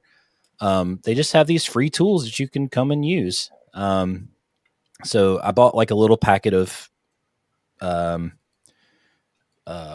drill bits from one of the shops down in the Manor Hall that I needed for a specific size. And then I went up to the front desk and asked for a staple. So I said, can you please just staple 2 pieces of paper for me? I just need it for a event. And I just really wanted the staple, but there's no easy way for you to say, hey, can I have a staple?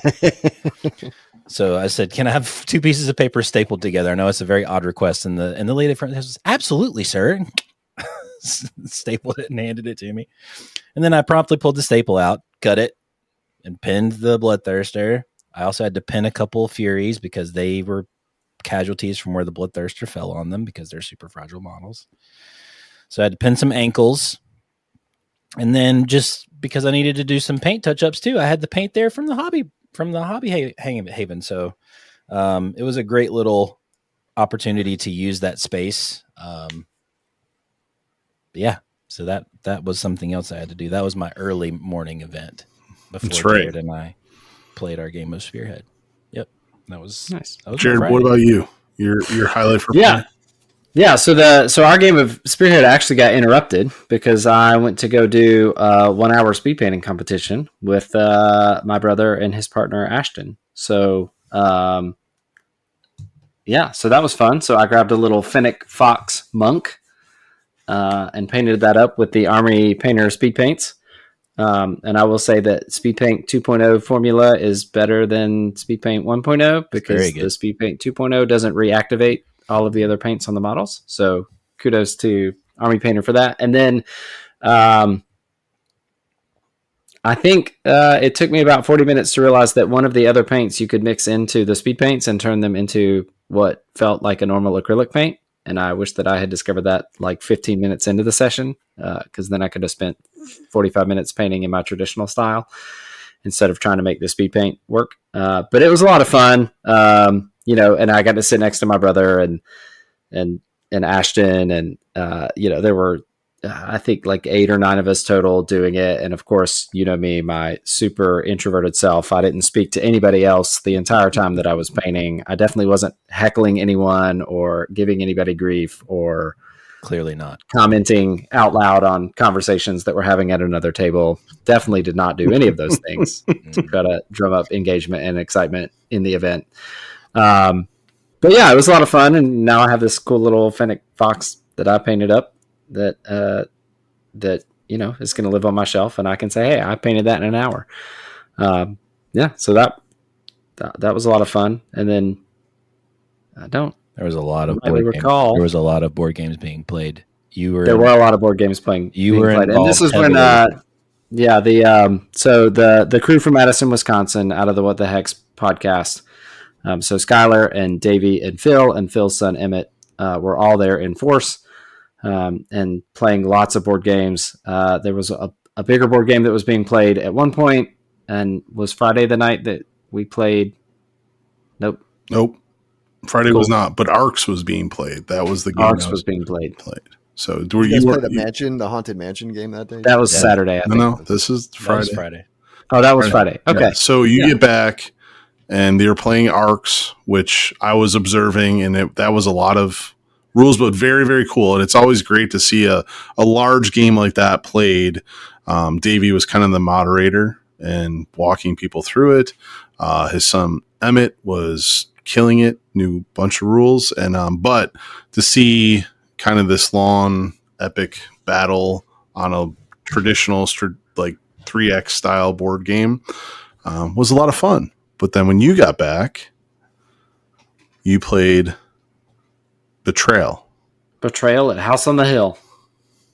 Yeah. So this is for anybody that isn't familiar. Wow, I use that phrase a lot, huh? Yeah. So Betrayal at the House on the Hill is if you took the Scooby-Doo gang and made a board game out of it, essentially. Except the biggest caveat is that one of the Scooby-Doo gang is the bad guy, not Old Man Jenkins. But the idea is you have all of these characters. You have to explore this house. You don't know why you're exploring the house. You're just exploring it. That's what you do. Eventually, you find some haunted items. The haunt occurs, and now one of the players is now the antagonist, and the rest of the players are the heroes in the story. And in this case, we ran across these man-eating plants. And this goes back to like when I originally played Betrayal at House on the Hill. There's a character in the game called Oxbellows. And Oxbellows is not very bright, and he is not very wise, as they will say, but he is fast and he is strong, and he's really good at punching plants.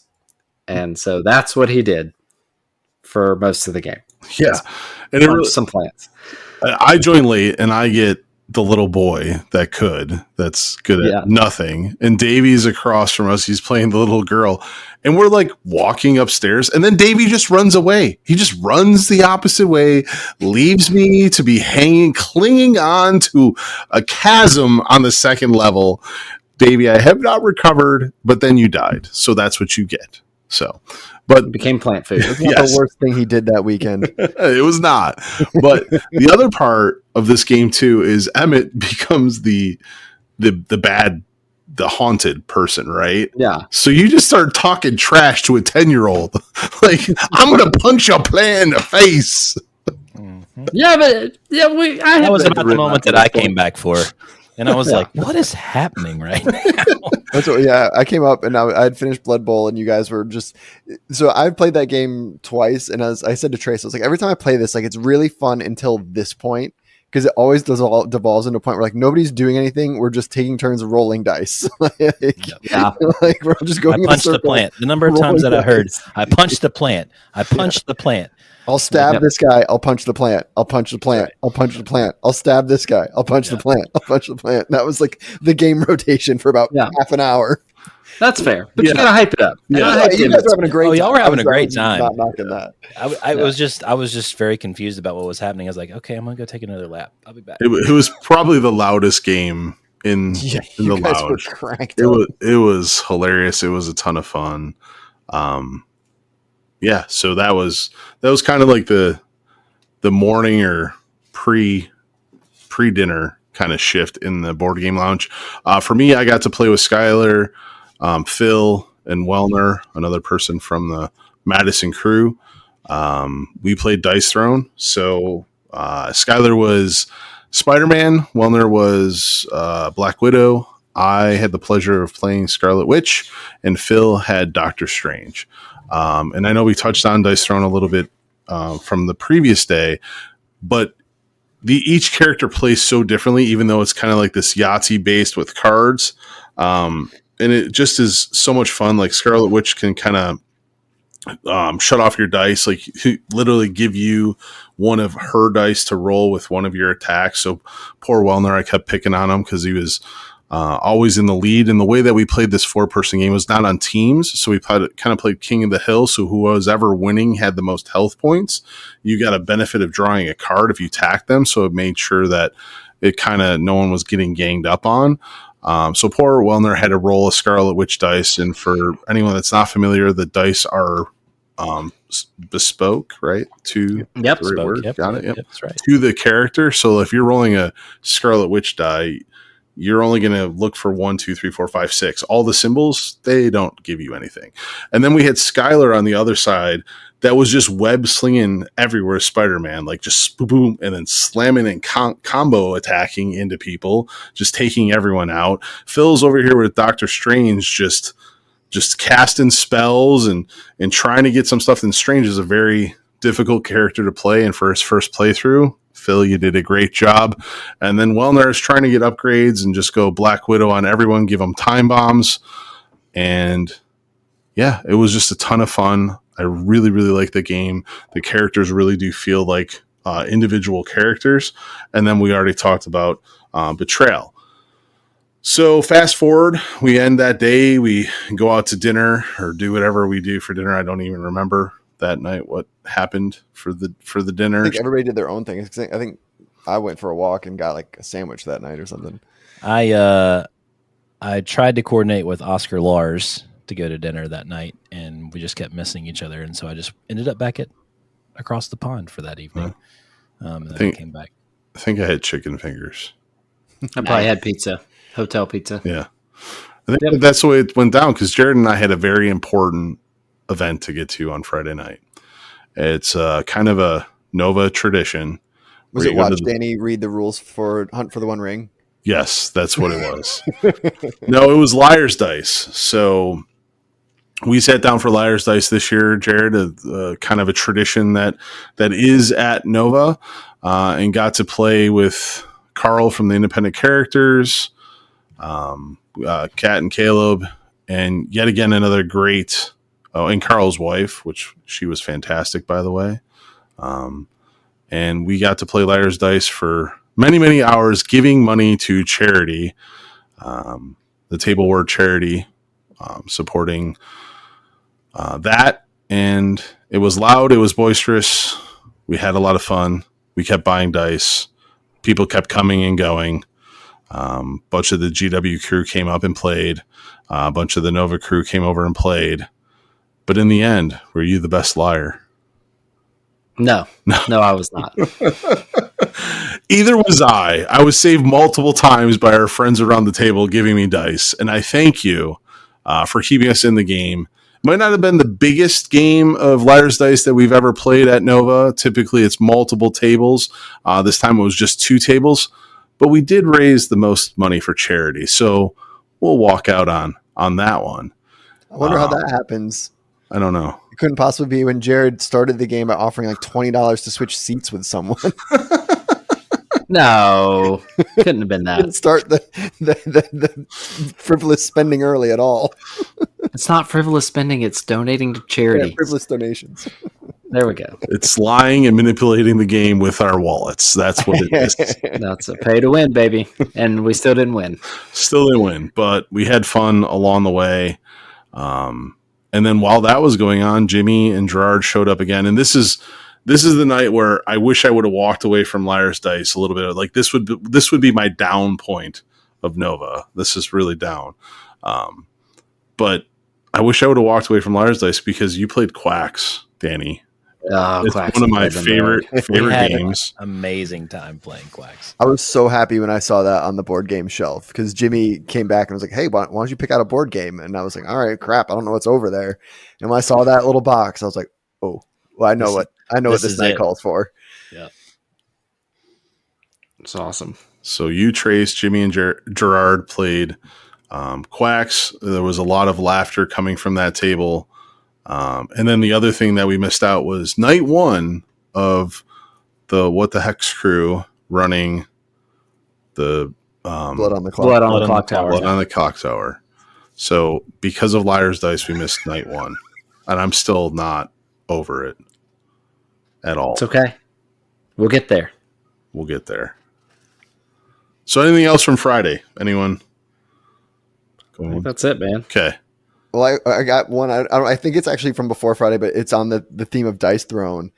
Was a great moment when I played in the 4-player game and I was playing as Carol, as Captain Marvel, and I had rolled like a mediocre roll that Jason didn't want me to have, and so he played his card to like re-roll all of your dice, and so I re-rolled into 3 out of 6 being like my big dice, and I was like, oh, you screwed up, Jason. And I like played 2 cards, like matched the dice, and I had rolled the full Yahtzee. And then Jason was like, oh, and then went to go flip me and make me not do it. And then I pouted and was like, I've never done a Yahtzee. Let me do the Yahtzee. And so Jason let me do the Yahtzee. I did. And he ended up winning the whole thing. The dice gods repaid me because I rolled a natural Yahtzee. Yeah, like not too long after that. Yeah. So, but it was just so funny because like it was like one of those things where Jason thought he was being real slick, like taking me out of my game, and then I felt like I was real slick because I was about to like dominate the game, and then Jason was going to completely undercut me, but was very nice about it. Yeah. So, and then this is Friday also too was the night that I have a lot of shame because of Friday. So I pride myself when we go to Nova is I can't stop. I won't stop. I will play games till I drop. And I might have had too much coffee that morning because when everyone was ready to pack it in after Quacks of Quedlinburg, I went to bed too. And then Skylar texted me about 20 minutes after I had laid down into bed and I failed him. So Skylar, I am sorry that I was not available to play until 2:00 in the morning on Friday.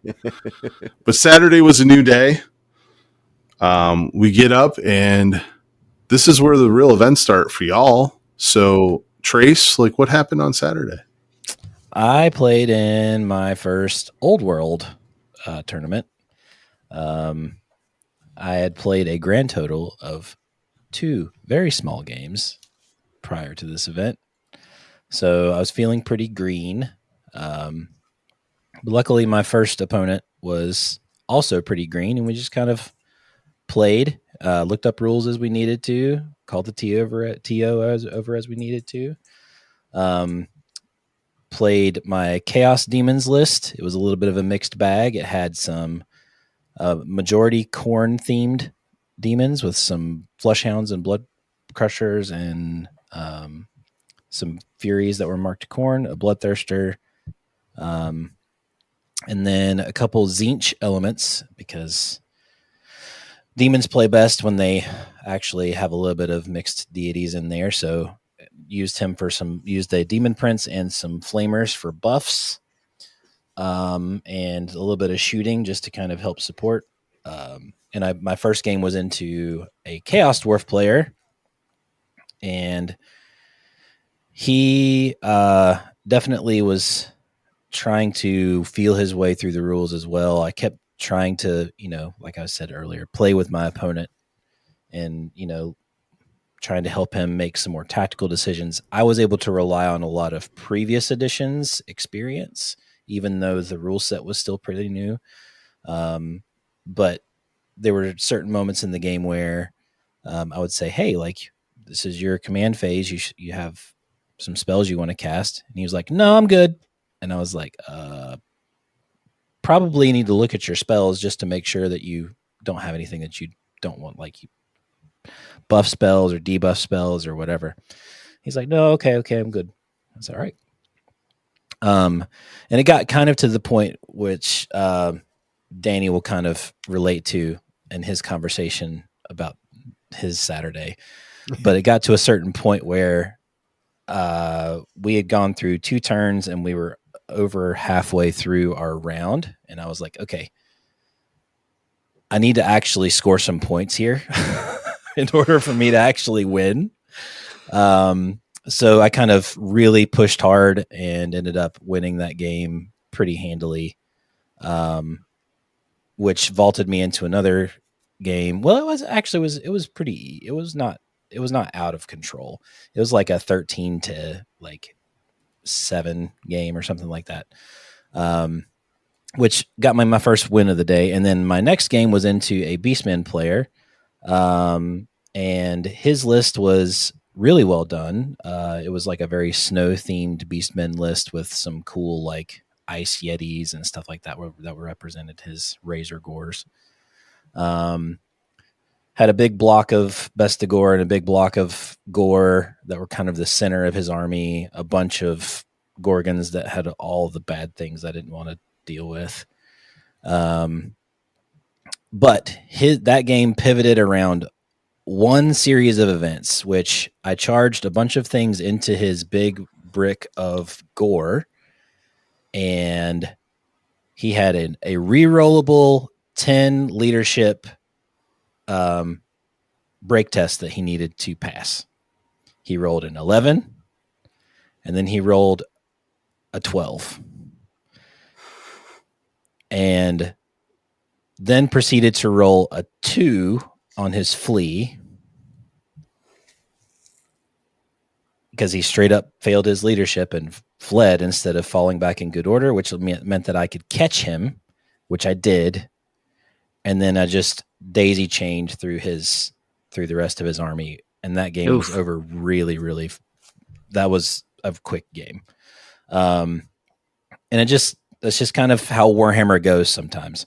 So those were 2 wins. And then my last game of that day was into a Bretonnians player who was very well experienced, because at this point I am 2-0 and I am now playing on table 1 against a very good Bretonnian player. His name was Peter. And we had an awesome game. It was a interesting deployment where some of the flanks were pushed up on one side of the board and some of the flanks were receded on the other side. So it was kind of a weird, like, puzzle piece deployment. So I set my stuff up very hard on one flank and he did the same. And so it was this like toilet bowl situation where we just like swirled with each other. So we just kind of maneuvered. I crashed his flank. He's tried to crash my flank, but I was moving my flank back as far as I could to try and minimize casualties. But it was an awesome game. The score did not really denote how good of a game it was. That particular game, I can identify, I think, the major turning point where it happened, and it was actually right at the beginning of the game, because I had my Demon Prince allowed me to have 5 spells. There's only 6 available in the lore that I use for him. And so as kind of like a fun little mini game at the beginning of the game, I will always like offer up my spell cards to my opponent and say, hey, pick one of these. I don't get that for the game. And the rest I get to keep. He picks the only buff spell that I had that I really wanted. And so I didn't have that additional like throughput for the whole game. And I really feel like that was a large portion of why the game went the way it did. But he was awesome. That was a great like wrap up for my night, even though I did lose my first game.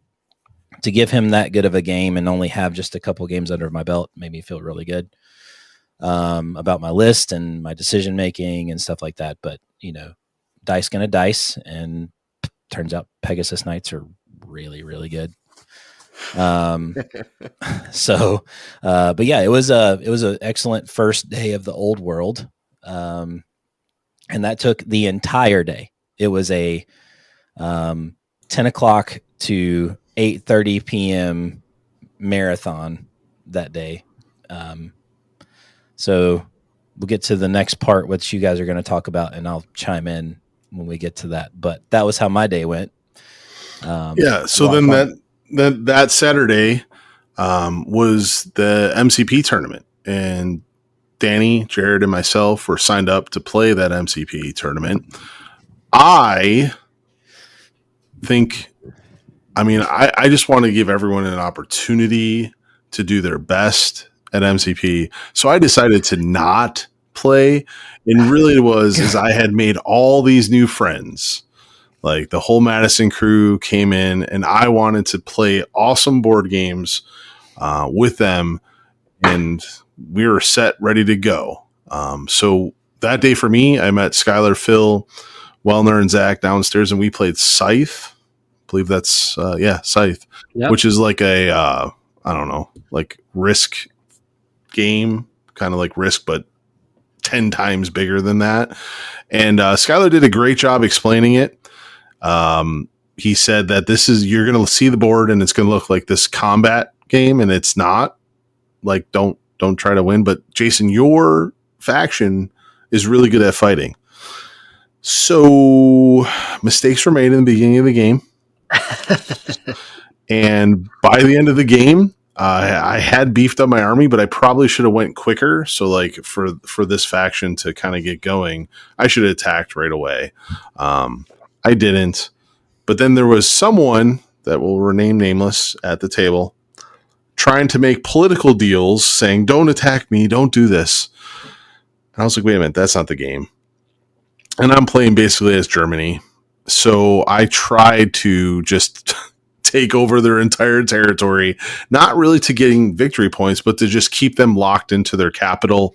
Unfortunately, the person I selected to apply this strategy to, the movement for their faction just didn't care. Like they just moved out to another faction and went through. And it's a great game. Like it is very like economy based. Like set up your economy, kind of get your card going and like get your build order, and then it just kind of feeds in to win.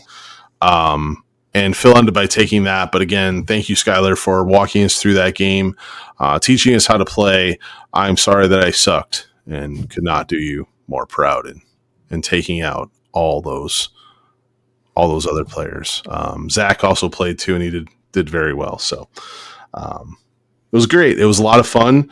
And then at that point, I think it was like around lunch or whatever, maybe a little bit afternoon, Davey came back with Emmett and a friend that Davey had from Washington, D.C., and his son, and we played a game called Vast, the Mysterious Manor. And this was a ton of fun. It is an asymmetrical game where all 5 characters are trying to do a different objective, but like those objectives, while you're completing them, stop the other person from completing their objective. And I think the coolest part about this game is a person plays the house or the board that you're actually in. And that was Emmett, and he was messing us up, and the house was eating stuff and putting out poltergeists, and my skeletons were running out the outside of the house trying to get this paladin, and then Davey's like casting all these spells trying to take life force from everybody, and then there's a spider that is a big spider, and that's a little spider, and then it's big spider, and then it runs around and long story short, that damn spider got out of the house and they won the game. I don't know how it happened. We had them in a good position, but it was super fun, lots of laughs, a great new experience for me. And while we were doing that, the other part of the crew was playing Unmatched in the board game lounge. But now I'm really excited because I gave you this opportunity to play MCP. Jerod, how did that go? Like, how did you guys do in the tournament without me? Probably worse than I would have done with you. I don't know. No, so I mean, it was fun. I had a good time. I'm not an MCP pro. I'm not gonna like run through everything. We did have sweet shirts. We did. They were incredible. Roosevelt's. So also not sponsored by them, but they make great shirts. But so give a check them call, out. if you want. Yeah. I should. But yeah, so like I'm wearing my X-Men 97 shirt, and Danny's got on a like classic, like all the Marvel Heroes shirts, and we show up, and the reason that we're signed up for this tournament instead of any other event at MCP is because we get the actual AMG official event support. So we're getting the cool like event dice, and we get the holographic Infinity Stone cards and all this stuff. And every round they do a door prize. So like just for showing up, they pull a name at random, and you can get like more AMG specific swag. And they do, lemonade raffles. So every time you lose a game, you put a ticket in the box, and if your name gets drawn, you get other cool stuff. But anyway, so as far as the tournament's concerned, I brought X-Force, and it was a pure X-Force roster, like zero splash at all. There are 10 X-Force characters in the affiliation list, and that's what I brought. And so my first game, my dice were a little bit unreasonable in my favor. Colossus, for anybody that plays MCP, is not supposed to be a beater. He's supposed to stand on something and keep you from capping it and just not die. But he like one-shots Mystique in one round. And so like the game just went in my favor pretty early. So I won round one. Tell us about how you met your opponent. Oh my gosh. You're going to make me do this. Yeah, this is the funniest part because it's not you at all. Like that's the best. It is not me at all. So, all right. So we're in there early, whatever. And, as I alluded to before, I'm super introverted. I do not listen to other people's conversations. I don't chime in to conversations that are people having people in rooms. Sarcasm, I don't know how well it comes across the radio. That is the Polar complete opposite of opposite me. of Jerod. Yes, I'm very extroverted. I love engaging in crowds. I love engaging with people. So we're sitting there, whatever. Danny, I think you may have even I think I went to the not. bathroom. Yeah. Yeah, you weren't even in the room at the time, and so one of the MCP players is talking about their standings. I'm assuming in some global ranking system. I don't know, and he is saying that he had dropped to number 4 and that he was just hoping to win enough games to get back up to number 2. I don't play MCP competitively. I don't know what any of this means. So, Or who this I also person know is. that I'm like a scrub when it comes to MCP, and that will make itself very apparent later. But I just casually throw out, well, I hope we get paired because I'll give you one of those wins or whatever. And so who do I get paired against in round 1 but Bert Miller, the man who I very sarcastically, not seriously, made this comment to, and then proceed to just by weight of dice and crits and unreasonableness. I mean, I'm not going to say that I don't know how to play the game. I was playing the game. You definitely should say you don't know how to play the game. Like I'm making the correct decisions, but then. So you ended up in the middle? No, in fact, I did not. Okay, then you did make the right decisions for the first time ever. Yeah. So I'm doing things like sending Domino after Black Widow to steal the legacy virus from her because a threat 3 Domino versus a threat 2 Black Widow, as long as I can stay inside of her stealth range, that's a fight that I can win. And I've, doing some other things on the other flank. Like I've got people spread out and trying to score points and doing all of these things. This very well may have been the best game of MCP you've ever played. It probably was. But then Colossus just goes ham. And I end up taking that round. I win at 17-12 and, feel bad because now I have made this tongue-in-cheek comment that was not serious at all and then proceeded to not disrupt his plan. This guy win. Ruined his completely disrupt his plan. He didn't make that either. And then he did not make top 4 for the day. All because of you. All because of me. Yep, it's 100% my fault. Thanks, the Danny, Dream for making me feel really good about Dream Crusher. My experience in MCP. So that was round 1. Round 2, I played against Eric, who was bringing Spider Foes with the new Doc Ock. And he proceeded to beat me 17-12 in that round. Game 4 was against Sean O'Malley, who was bringing a convocation list. But I was very excited, because his models were super well painted. The models looked really good. And then he had done almost like a synth wave on the bases. So he did not paint the traditional concrete pavement sidewalk. All of his bases were super poppy, bright, fun colors and very deliberate too. So if there was, an orange model, he included some teal on the base. So there was complementary color on the basing. They looked great, but I was super excited because he brought Namor and I had purchased Namor and was wavering whether I was going to bring X-Force or X-Men and try to lump Namor in. I had never seen Namor played before. And I saw the strength that was Namor in that game. But that was round 3, and so we ended up tying 14-14, like a true tie, just because we came to time. He had offered to tip the scoring cube 1 spot ahead for me, and I was like, listen, I don't care. It does not matter. If you're here competitively, you can just have the win. And he was like, well, then let's just call it a tie. So we called it a tie. And then my final round was against Dylan Cantrell.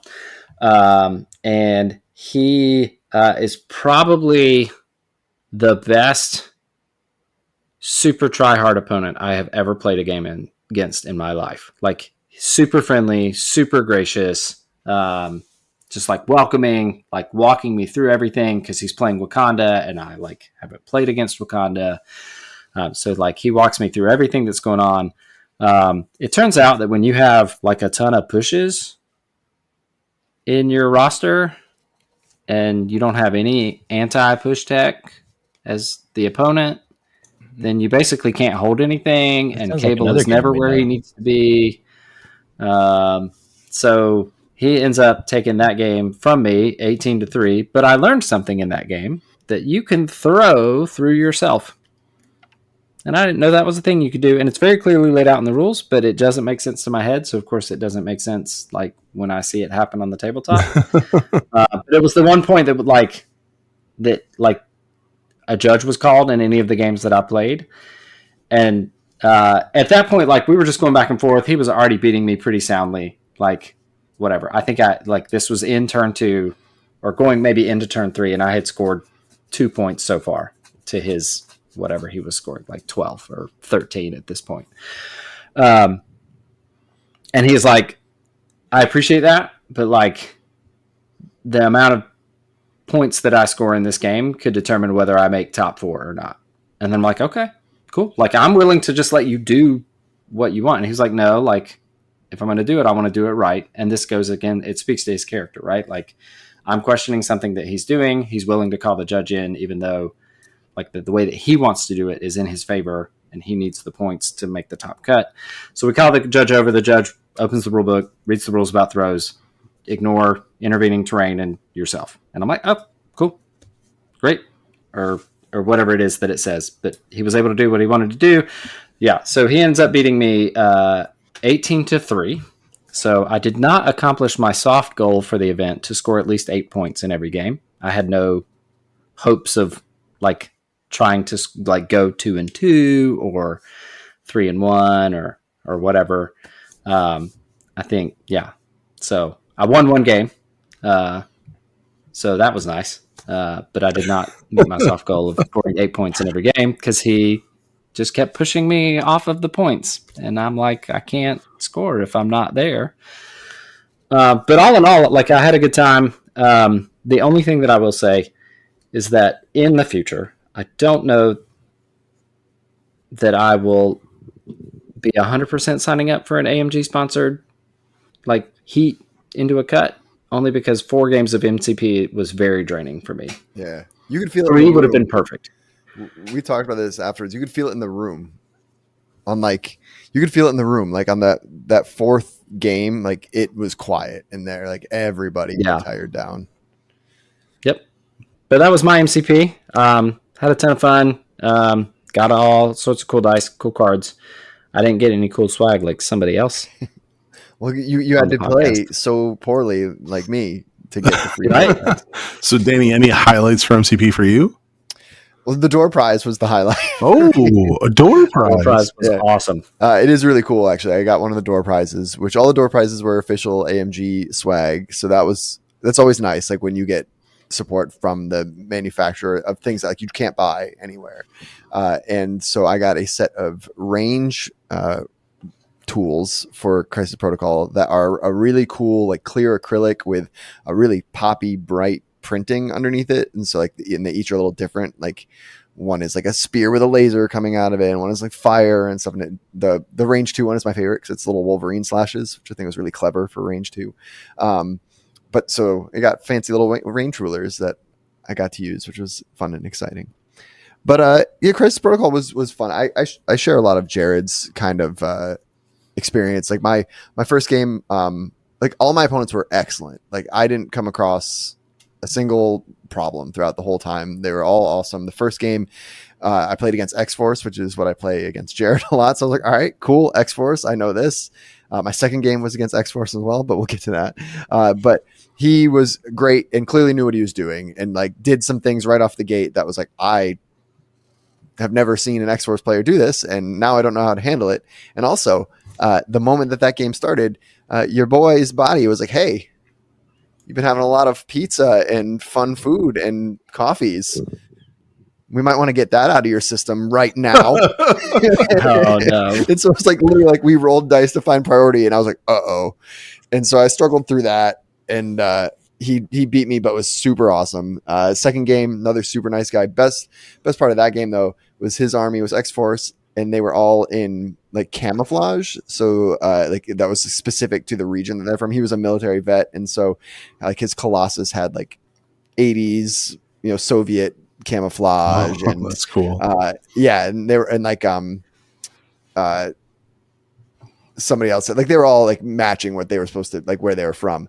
And then he had Deadpool, and Deadpool was in camouflage as well, because he was painted up to look exactly like Wolverine. I thought that was Perfect. It was really awesome. He had a really fun squad. And that game was really good. I was a little bummed afterwards because I felt like I'd played it pretty well, but ended up losing. And it was really like, I told him to it afterwards. I was like, it's because you were braver, because it was that we played portals and he used the portals and they worked out. They never bit him once, and he was able to jump around and stole some points late in the game. And I just didn't want to risk it. And, you know, I died a coward's death on that one. And then I played, like, as Trace had hinted at, then I played somebody who had not played Crisis Protocol since January. And so he was very, very new to the game. And I was happy to walk through it. And I like showed him, I was like, have you played against any of these characters? Like, all right, no, like, here's what they do. This is like the one kind of tricky thing, just so you're prepared.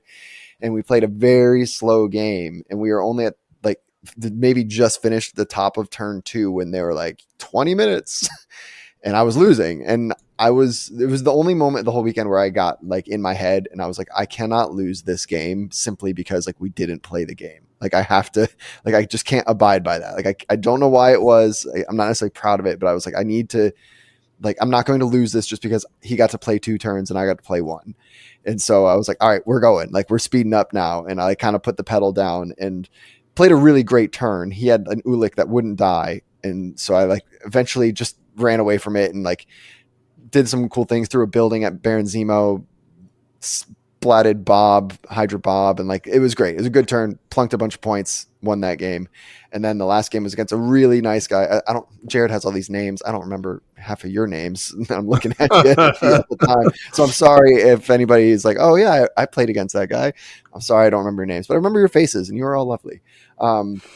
But he had a really fun Web Warriors list that had had Black Panther, Chosen of Bast in it, and he had the Venomized card, and so he was like, he asked beforehand if it was all right if he did Venomize to like swap out the model with a Venom model. I was like, yeah, of course, that's awesome. And he was very clearly like in the same headspace as me, and so we were kind of like joking through the game because there was a part where like Quill had like got himself in a lot of trouble because I brought Guardians of the Galaxy because of course I did, and Peter Quill like got himself in a lot of trouble and he had to like run away, and Gamora had to like swing around, and we were joking like she was probably just berating him like as she ran around, like, I told you, you idiot, like don't get in there. And so it was a really fun kind of like, almost, it reminded me of like the old days when we used to hang out at GW, and like because how cinematic 40K can be.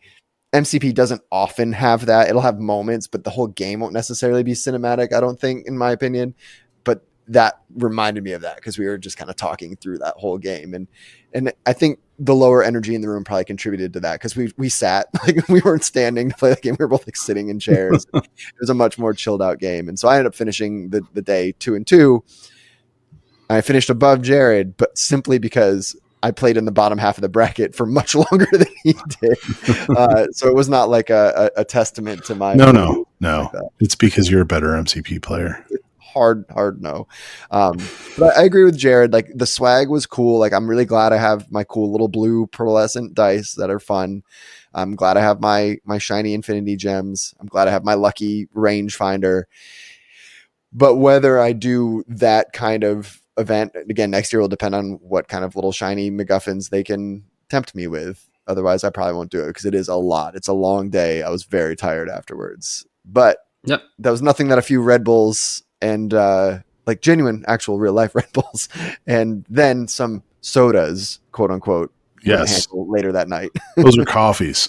So coffees, yeah, it was a great Saturday. I'm glad you guys enjoyed it. I'm really stoked that you got those awesome acrylic tools. They do look super sweet. I am jealous. I know if I would have played, I probably would have won them. So again, you're welcome. Yeah, thank you. Yeah. So you're not wrong either. That's the worst part. Yeah. But that leads us. So we go out to dinner. Trace is still playing this like old world game, like just all day. Like where did he go? We don't know. So we go out, we get some pizza, the same pizza that we ate on Thursday. It's a great shop. Hurry back because I am dead set. Like I am texting Skylar and Davey, like, where is this game going down? something Clocktower, Watchtower. I don't even know. I just Blood want on to the play. Clock No, Tower. all I know is I want to play. Yes, I just want to play. So we spin this up with not just What the Hex crew, but Wellner Zach from the Madison crew, Jake and his lovely lady, Mary, I believe her name was. Some of the people from the Atlantis games. Yeah, Atlantis Games. Not Megan. Oh, Kendall not Megan. and Julia. Yeah. And I Jonathan, maybe? I don't know. At this point, I had lots of coffee. Lots of coffee, yeah. So, this Blood on the Watchtower, Clocktower, this thing we're going to play is very much like Werewolf. And everyone knows I am great at RPGs. But I am super, super excited about this because this is like a social game. This is a game that you have to get in a role and you have to talk. And I'm going to be honest, this was the highlight of my Nova experience. And the reason for that is because this is why I go to Nova. It's later at night, but more importantly, there's a room full of people, like-minded, people that I consider friends. And I really needed like a night like this to right my headspace. Like, so genuinely, anyone that was part of that game, thank you. Like, you made my Nova weekend. And you really helped me get through all that junk of pre-Nova. So with that, we have to go to sleep at night. We are assigned a role secretively. And you're either a good villager or you work for the imp himself. And then during the day, you get to talk to everyone and try to reveal that what you're doing for the town is helpful and you should slay all the evil doers. But the evil doers aren't exactly truthful. What? And like I ended up by being the mayor. So all I wanted to do was to get some people killed, but not myself killed. And then if we got down to a couple people, then we would win. I don't know if I played my political game very well, but Jerod, how was it for you? Yeah, no, so it was a great time. So just to expand on the game a little bit, so it's more complex than Werewolf in that like each of the townspeople has abilities or a specific goal. There are different ways to win the game. Obviously, if you can, take out the main bad guy or all of the bad guys, then the townsfolk will win. As the mayor, if Jason was able to get the population of the town down to 3 people and then stop killing people, then the villagers win.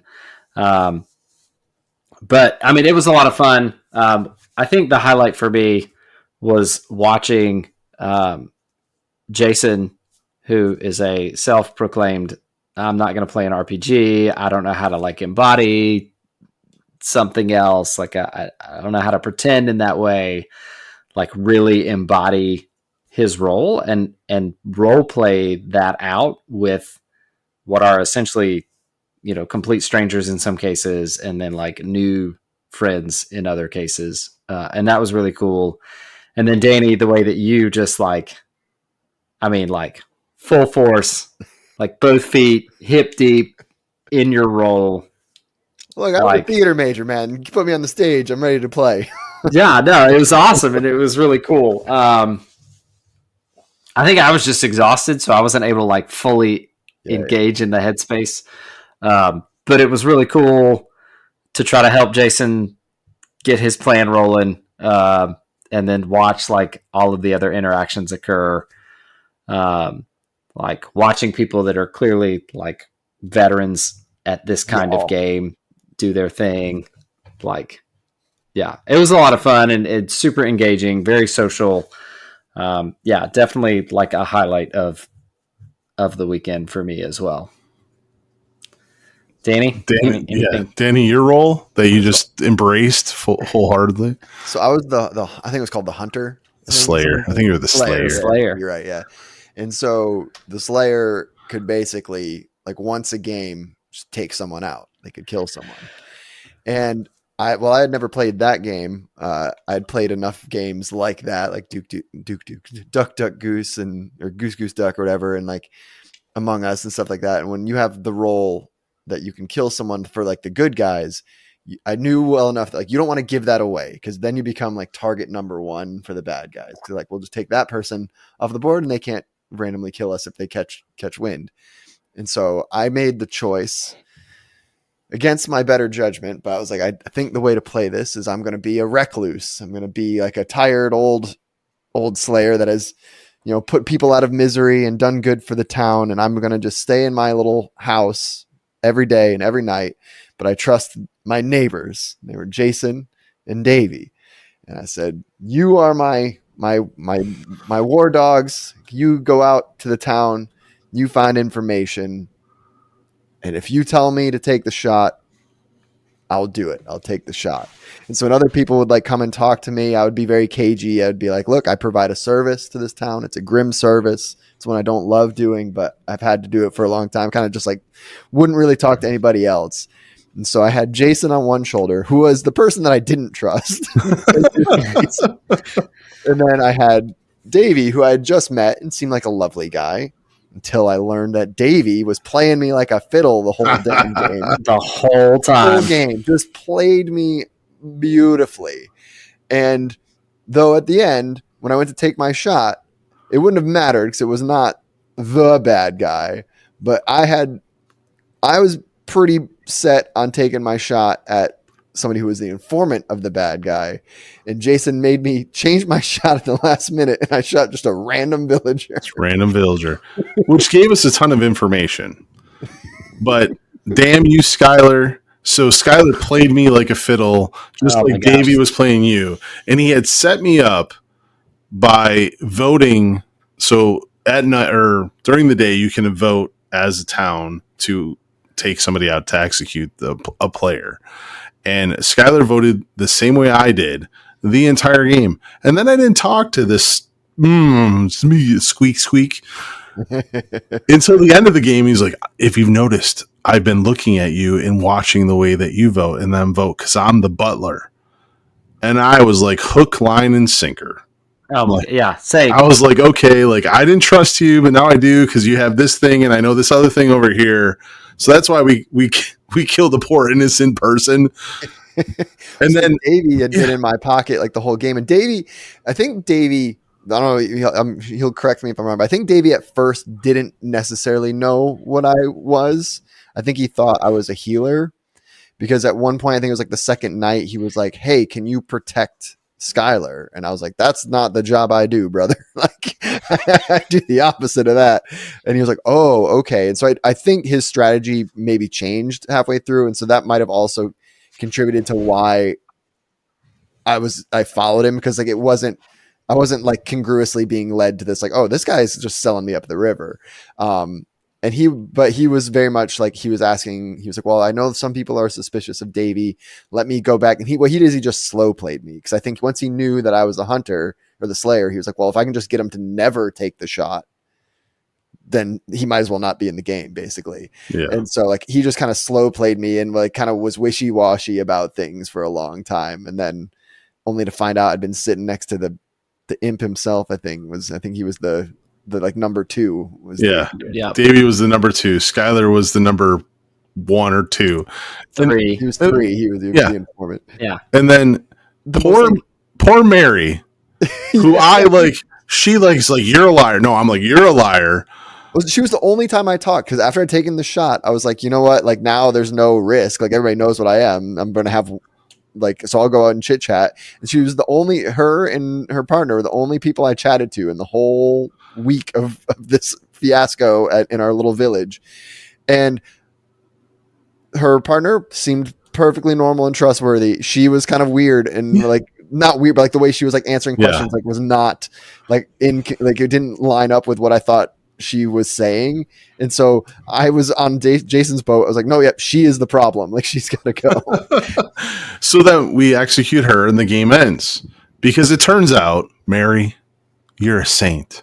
Yep. But your partner, Jake, dirty Jake, Squid Jake from Discord, you, sir, are the real evil of the room. And to just do that to Mary, to play her, Get ganked. and just, she's a saint, and you just let her die. You dog. And Skylar and Davey, if I could swear on this podcast, I would. And Wellner, I'm sorry I never believed you, but I thought you were wrapped up in it the entire time. So the beauty of this game is just the social discourse. Like, it is like so fun to watch people and how they interact. That's mostly what I did all night long, to see the conversations, to see the glances in the eyes, and the distrust. It turns out that if you only give humans a little bit of information, we don't trust anyone. There's just no trust in this world. And Trace, as a silent observer to this madness, was it as funny as I think it was? It was pretty comical. I did not participate in this because my brain was cooked after my 3 games of Old World for the day. So I walked in, I had some popcorn, and I had a nice beverage, and just kind of sat and watched all of this play out. And it was interesting to see the night phases, because I got to see when everybody was asleep, like who would get pointed to, who would like get their notes or whatever. So that was a very interesting part of the game that I really enjoyed just observing. Watching Danny slay their incorrect person was interesting. I was like, ooh, that didn't go well. Did not go how I was convinced. I was not paying very close attention because I was talking to Phil for most of the game, which I always enjoy talking to Phil. He's a great conversationalist, and he and I both work in the same system as part of our job. He works for the vendor. I work as a customer for from the vendor. So it's always interesting to have a conversation with Phil about work, even if we're in a place talking about games. But yes, and then I think my favorite moment of the night is when everybody was asleep, and I actually leaned forward to Davey and I go, "I'm the grave digger," and he just he jumped almost through the roof. I scared him so bad, and I was like, "I'm sorry, I just had to. You were right there." So that was a fun interaction too. But it was a really interesting silent observer moment for me, just to watch how everybody interacted with each other. It was I could tell Jerod's batteries were drained because he was not as boisterous as he normally would be. And I was like, okay, Jerod's tired. Jason was in it, like straight in it. Yeah. And that was, like Jerod said, it was really fun to watch Jason kind of embrace that RPG role that he claims that he's not good at. I don't know if you guys know this, but I like to win too. So game, kind of a big deal. Kind of get it done. So yeah, it was fun. It was fun to do. I do have one little side comment because my wife texted me or called me, and she's like, "Are you at Nova?" I was like, "What are you talking about?" She's like, "Jerod and Danny are posting pictures, and Jason's posting. All of it. Everybody's there, but you're not in any pictures." And I was like, "I was in an event all day." So Jenny was convinced that I was not even at Nova on Saturday. That's funny. That's funny. Because it was when you guys had your Marvel shirts on, and y'all were doing selfies with each other, and I was like, I'm not in any of these pictures, and that's okay because I'm doing battle in the old world. So yeah, you were. But yeah, it was a cool day. I really enjoyed watching, even though I didn't participate. That was just as enjoyable for me as it was for you guys to play. So Well, just closes out there, Trace. So we're going to just move right into Sunday, our last day at Nova, and you have to finish up a couple rounds of Old World. Yep. Now, so how'd that go? I did not finish on day 2 how I had hoped. After having a strong opening day, my day 2 of Old World did not go quite as planned, but that's okay. Because like I said, Warhammer gonna Warhammer. The first game was actually a very interesting setup. We were actually only about 18 to 20 inches away from each other, and I was playing against a dwarf player who has lots of guns. There are lots of guns in a dwarf army. We deploy, we set up our Vanguard units, which Vanguard in the game is you get a free move before the game starts. So like you can advance some units up and be a little bit more advantageous position. We deploy. He wins the roll off because he finishes deploying before me, goes first, shoots the ever-loving crap out of my army. And then I go on my first turn. I fail every single charge that I try and make with my army, which if you're playing a melee-focused army like you are playing with Khorne, it does not go well. So I failed all those charges. He overwatched me or stand and shot me with all those, then proceeded to not get in contact with him. So then he had another turn of shooting. And then I did get in combat, which he still got to shoot me again when he stand and shot me again. So most of my army was heavily depleted by the end of the game or by the middle of the game. And then I'm trying to fight dwarves, which have all the different save stacking and resilience and stubborn and not moving anywhere. And so I was not making any headway. So that game was very, very, very borked from the beginning. I was happy to have that one done. That was my the person I was playing was probably my only low point of the weekend because he was very clearly winning the game, and I had a clear flank charge with my Bloodthirster into one of his units, and he tried to like get technical with me, and I was like, really? This game is clearly in your favor, and you're not going to let me play with a toy. Kind of like Danny's experience with the competitive player on his Bloodbowl. Yeah. It was one of those moments, and I walked over and I was like, this is clearly a flank charge. Like I'm taking it. But that was how that game went. And then my final game was against a Warriors of Chaos player, which is a very difficult matchup for me because almost all of their weapons are magical, which goes right through all of my defensive capabilities as a Demons player. And that game, I can kind of pinpoint one particular moment right at the beginning of the game where I knew I was in trouble.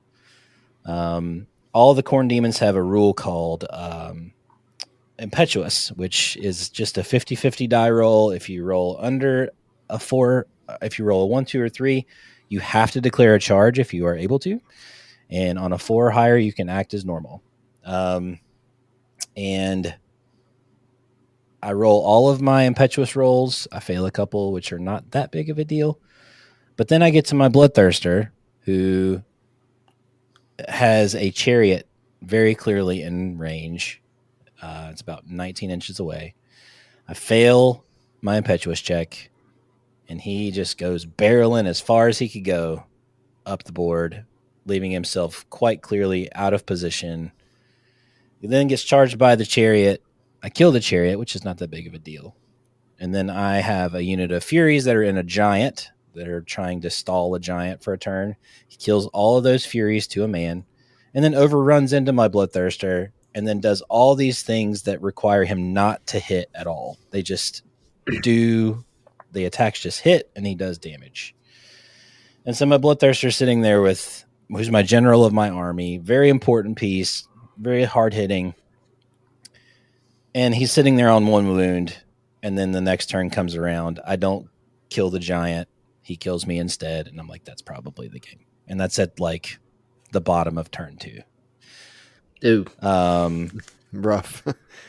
And I was like, that's probably the game. And then he had some other units that just basically folded my entire flank, just daisy chained into the next fight. And I just couldn't get away. And so I kind of saved face at the end of that game and kind of ran some units off the board, just to try and save on points and save us time and, get around and talk to people and watch some other games and stuff like that. So he was an awesome opponent.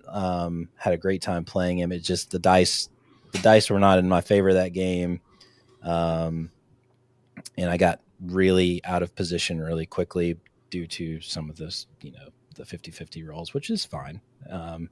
It's kind of what I expected to happen at least one game. But yeah, so that's kind of the end of the Old World tournament. I will say I was only 1 point shy of getting the Best Sport award for that tournament. Nice. Heck yeah. I got a 24 out of 25. There were 2 people who tied for 25. But I was the only one even remotely close. Everybody else was like in the teens. So I felt very good about that, about trying to live my mantra of playing with my opponent, not against my opponent. And I think that kind of paid off. Met some really cool people at the tournament. A guy who's been doing some demons YouTubing. His name is Yongdu Kim.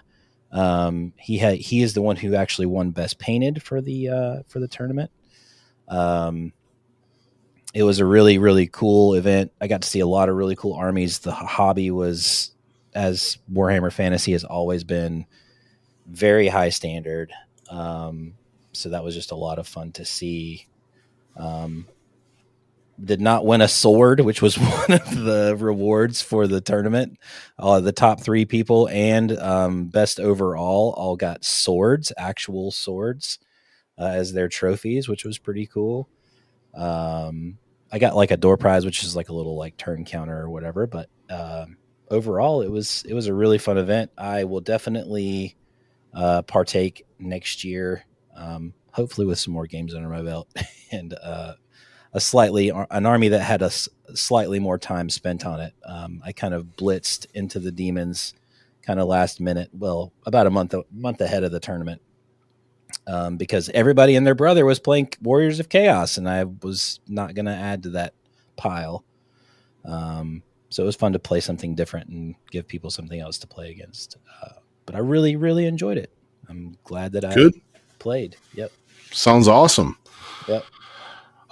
So that concludes everyone else's event, because on Sunday, Danny hung out with me, except Sunday is the day that we go for the Underworlds tournament.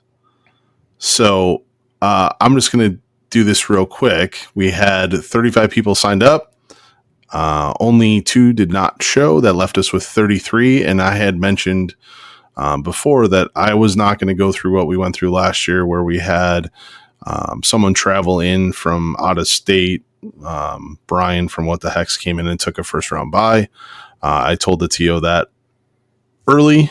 And so I basically dropped from the tournament, but hung around in case pairings got off again. The Underworlds tournament, we go to Nova every year, but I want to be very, very clear. Like up to this point, we have not been affiliated with Nova. Like, we don't have anything to do with like the TOs or the event setups or prize support or anything that the event has going on. We just truly love the convention. We love the people that put the convention on.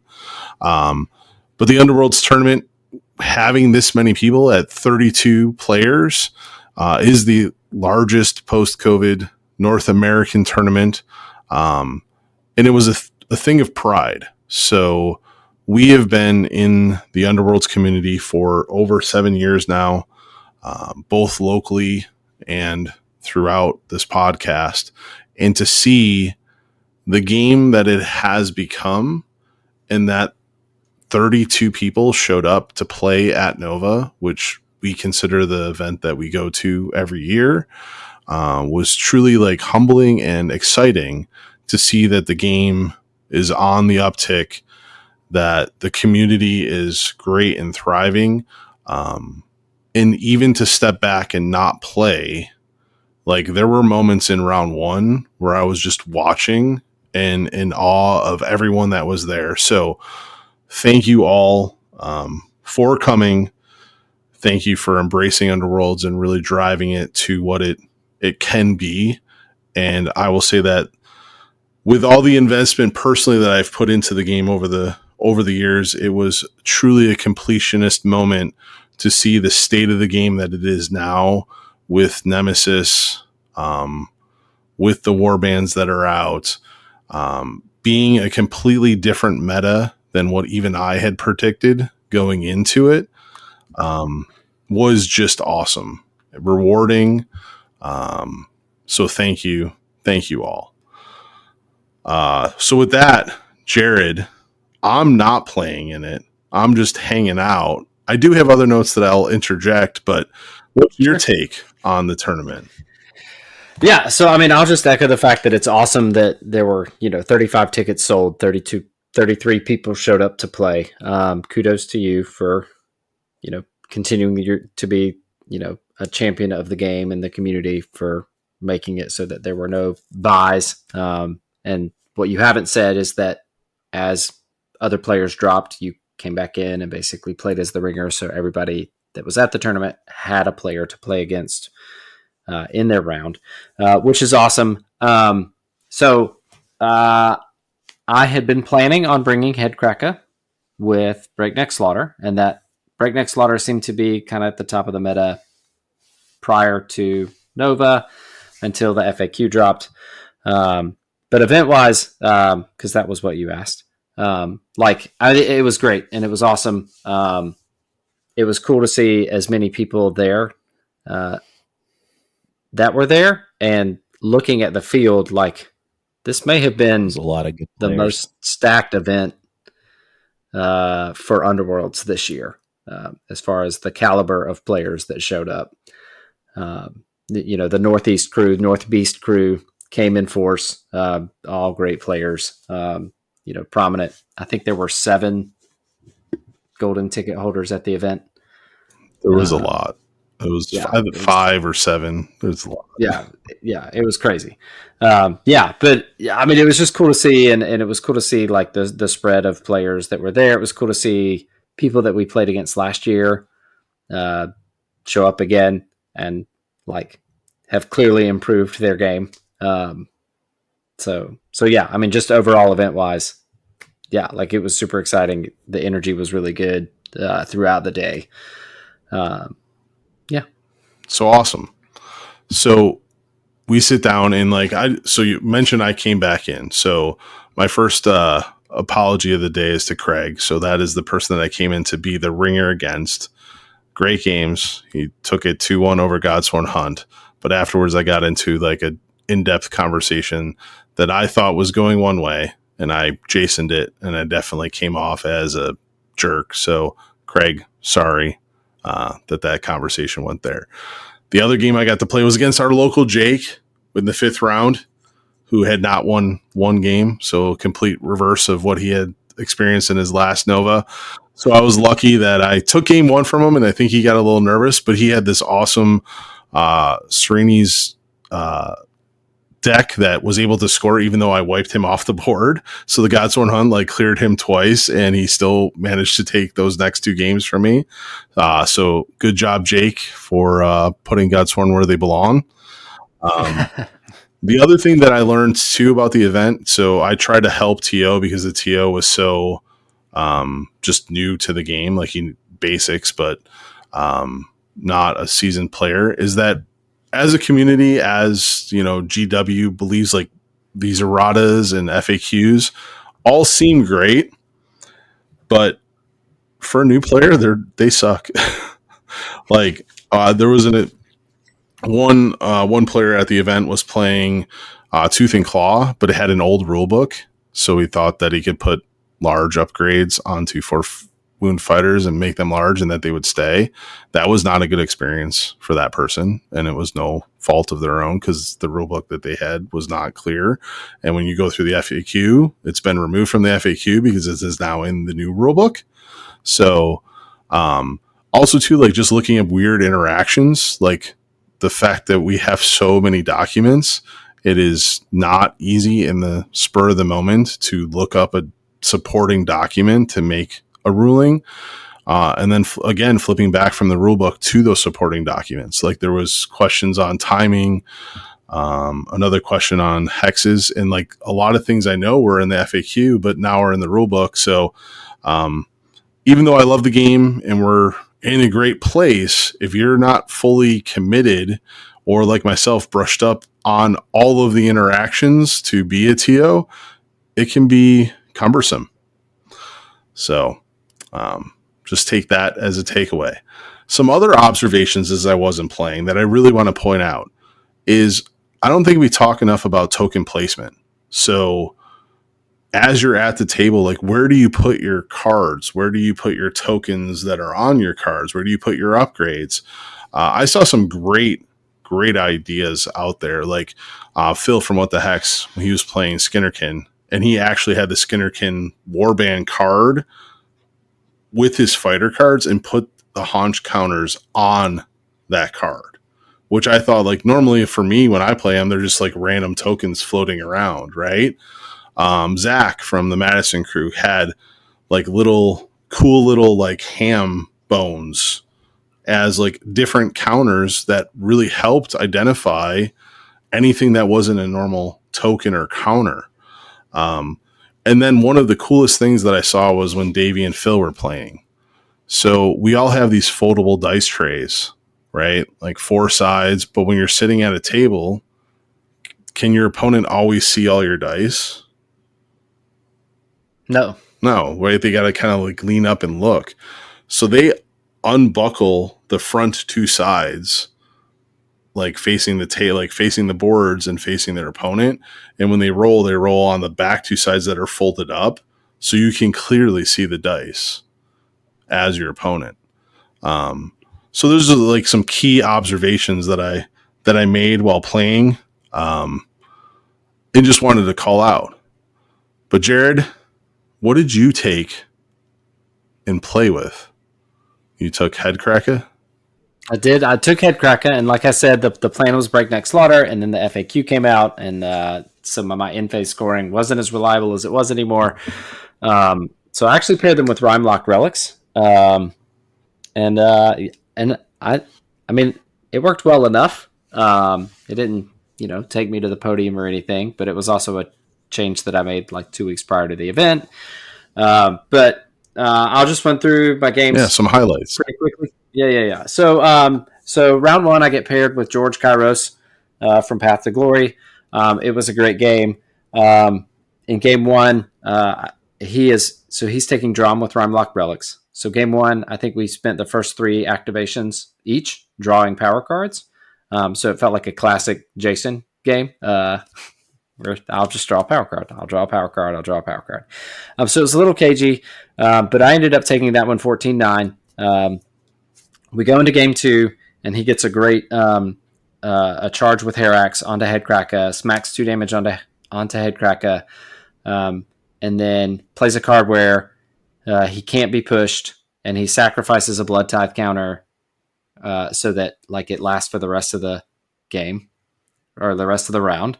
And then he plays Glacial Advance from the Rhymelock deck, which pushes 2 of your fighters onto objective tokens and then gives them charge tokens. So now Herax is right next to Headcracker, who's already got 2 wounds on him and can't be driven back. And I think Headcracker had already charged to try to put some damage on him anyway. So he takes out Headcracker in his second activation. Yeah, and so I try to scramble back. I end up taking out Herax. I get Primacy, but I don't really score anything. So game 2, we're going into we're on the second activation of Action Phase 2. And I've got 2 glory and no path to victory. So I just say, okay, I'll just concede. And so the ruling for the event was that if your opponent concedes, then you just score the cards that you have in your hand and you move on to the next game, or the round is over, whatever the case is. So George took that game 10-2, and then we go into game 3. And the reason that I scooped is because I wanted the chance to actually get into game 3 to try to squeak the win out instead of getting a tie. And so we get rushed. It's back and forth. It's super tight. And then we get into like the third action phase, and the TO comes over and says, okay, you have like, I need scores in like 7 minutes. And we're like, okay. So we like rush through. And, we talked through it kind of at the end, right before we had to get up and go get to our next seats. But I think had we not been rushed, George may have made some different decisions, like on timing is when he played things. But I ended up taking the third game, 17-14. So tie on glory differential. So we're both 33 glory total, but I get the round win. And then, so my next 3 games are all ties. So I play against Tony Kopak, who's got Sepulchral Guard with Rhymelock Relics. I take game 1. He takes game 2. I think maybe there was a play I could have done. It's after the fact. You can't change things now. I maybe could have done 2 activations differently in game 2 to take the win. But we end up with a true tie there, just because, we were playing the games out and we tie things out. Game 3, I play against Eugene, who was the other Velmorn player from last year. And he's got Dreepers, Wraith Creepers with Breakneck Slaughter, which is not a great pairing for Headcracker, just because of the range 2 and all of the pushes. Like, he can kind of get his fighters wherever they want to go. If you want to hear about all of the strengths of Dreeper, you should go back and listen to our last episode as we talked to Jerod and his pairing that ended up winning Nova. But he takes game 1, and then game 2 he sets up, he longsboards me, but he kind of deploys in the back. And so I actually am able to score a lot of my passive just stand on stuff cards early, which lets me get a bunch of upgrades out. So I get kind of tooled up and end up taking the second game from him in that one.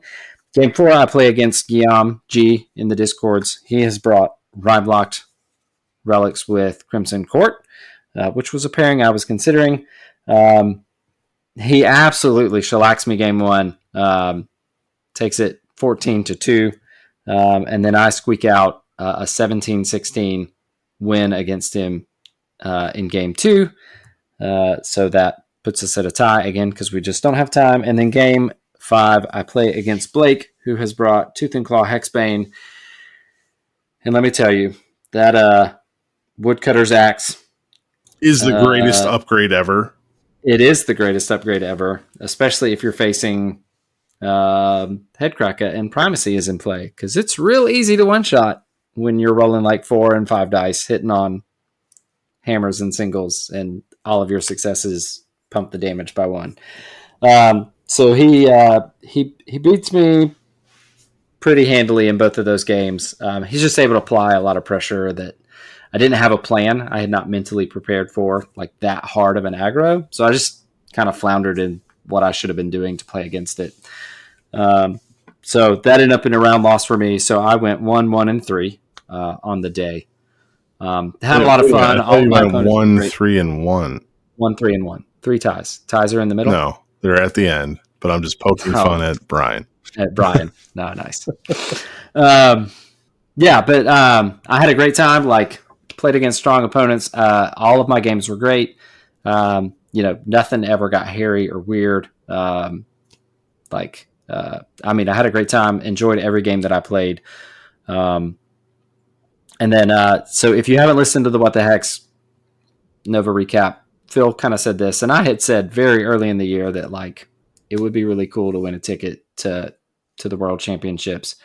Did not really put the effort forth to make that happen. And so like Phil, I think when it comes to the game of Underworlds, I probably need to kind of re-level set my goals for the game. And one of those, and it has always been this, is to make sure that like I'm a good opponent, that my opponents have a good time. It's an enjoyable experience.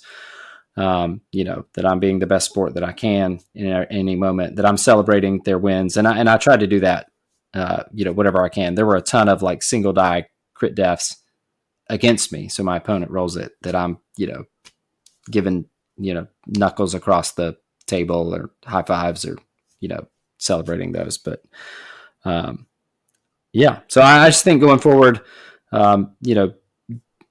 shifting my efforts more towards maintaining and growing the community, trying to make sure that, we're continuing to build resources for the community to help people get into the game and really spending my efforts there, still enjoying the game, playing at the most competitive level that I can, but understanding that like my ability to put time in to win a tournament, especially a tournament where there are 7 championship ticket holders already, may not be reasonable for me.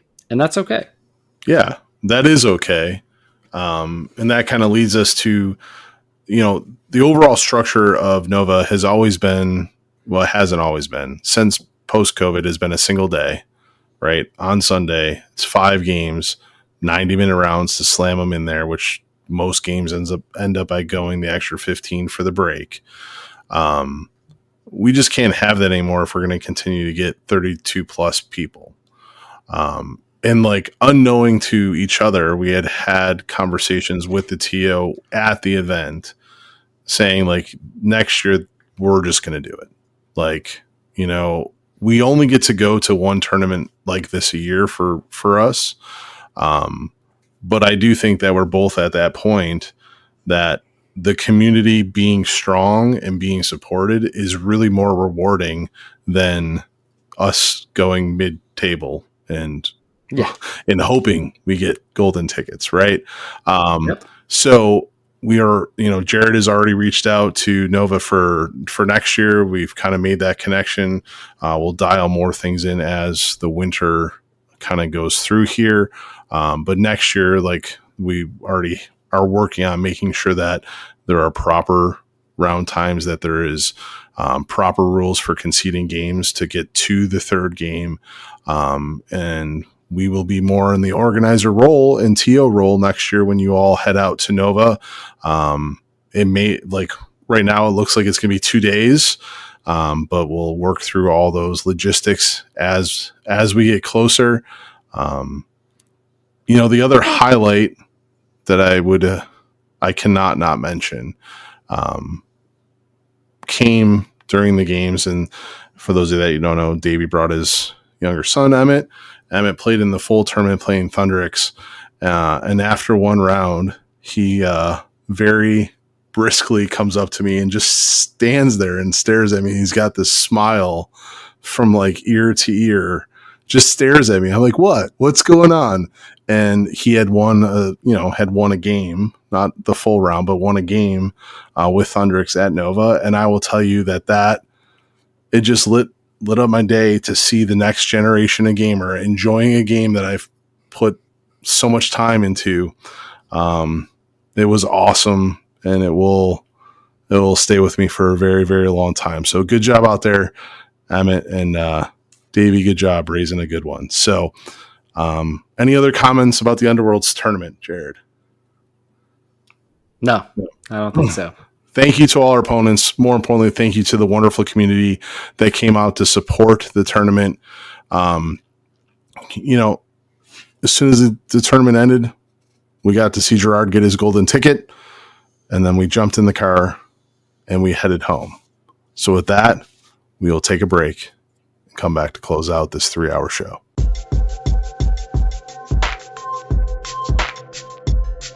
And we're back, and that will wrap up the 70th episode of the Battle Mallet podcast. We just want to take the time to say thank you for listening. We enjoy being able to make this content. We hope that it is useful and helpful. If you enjoyed what you've heard, we'd appreciate any likes, reviews, subscribes that you can do.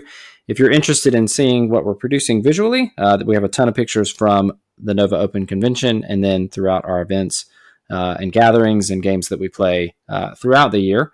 We are Battle Mallet 1 on X. We are Battle Mallet PCast on Instagram. We are Battle Mallet Podcast on Facebook. We post pictures there. We also have a Discord, so if you're local to the North Carolina area, we strongly encourage you to join because we're often hosting local events. If you're interested in playing some Space Marine 2, you should also join, because we'll probably be doing that for the next 3 weeks. But you can also enjoy, conversations around Underworlds, around hobbying. We have hobby channels there as well. So I'd encourage you to join that. It gives you a chance to engage with us. We are looking forward, to continuing to produce content for Underworlds, to continue to build the library. All of the top 8 decks from Nova are in the library already. So I think that's it. No, it's not it. It's not it. Well, I was going to ask if closing thoughts, other community shout outs we missed. Yeah. So Jason has some closing thoughts or community shout outs, or both? I got both. So again, thank you to everyone that came. Shout out to What's the Hex, listen to their episode. Shout out to Path to Glory, listen to their episode, right? Like great recaps on Nova. But it is the conclusion of the Nova season. It is the conclusion of our trip. Trace, are you going back again next year? That's the plan.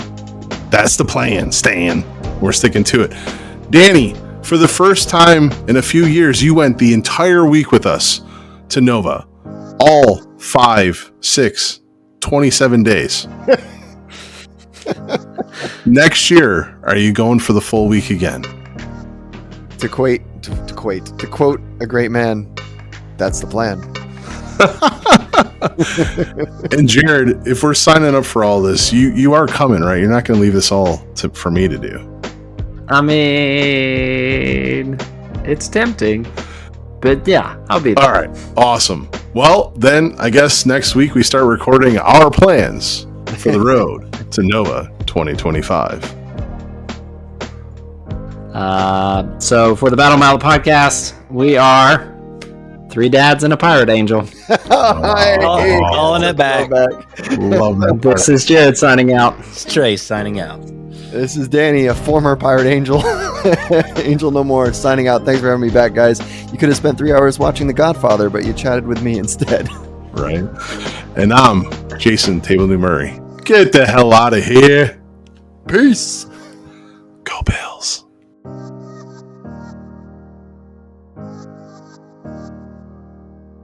The Battle Mallet podcast is protected under the Creative Commons license. If you have further questions as to its use, you can find more information via links on podcast.battle-mallet.com.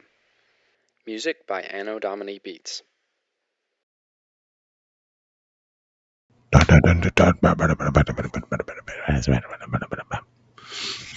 Jason's helping.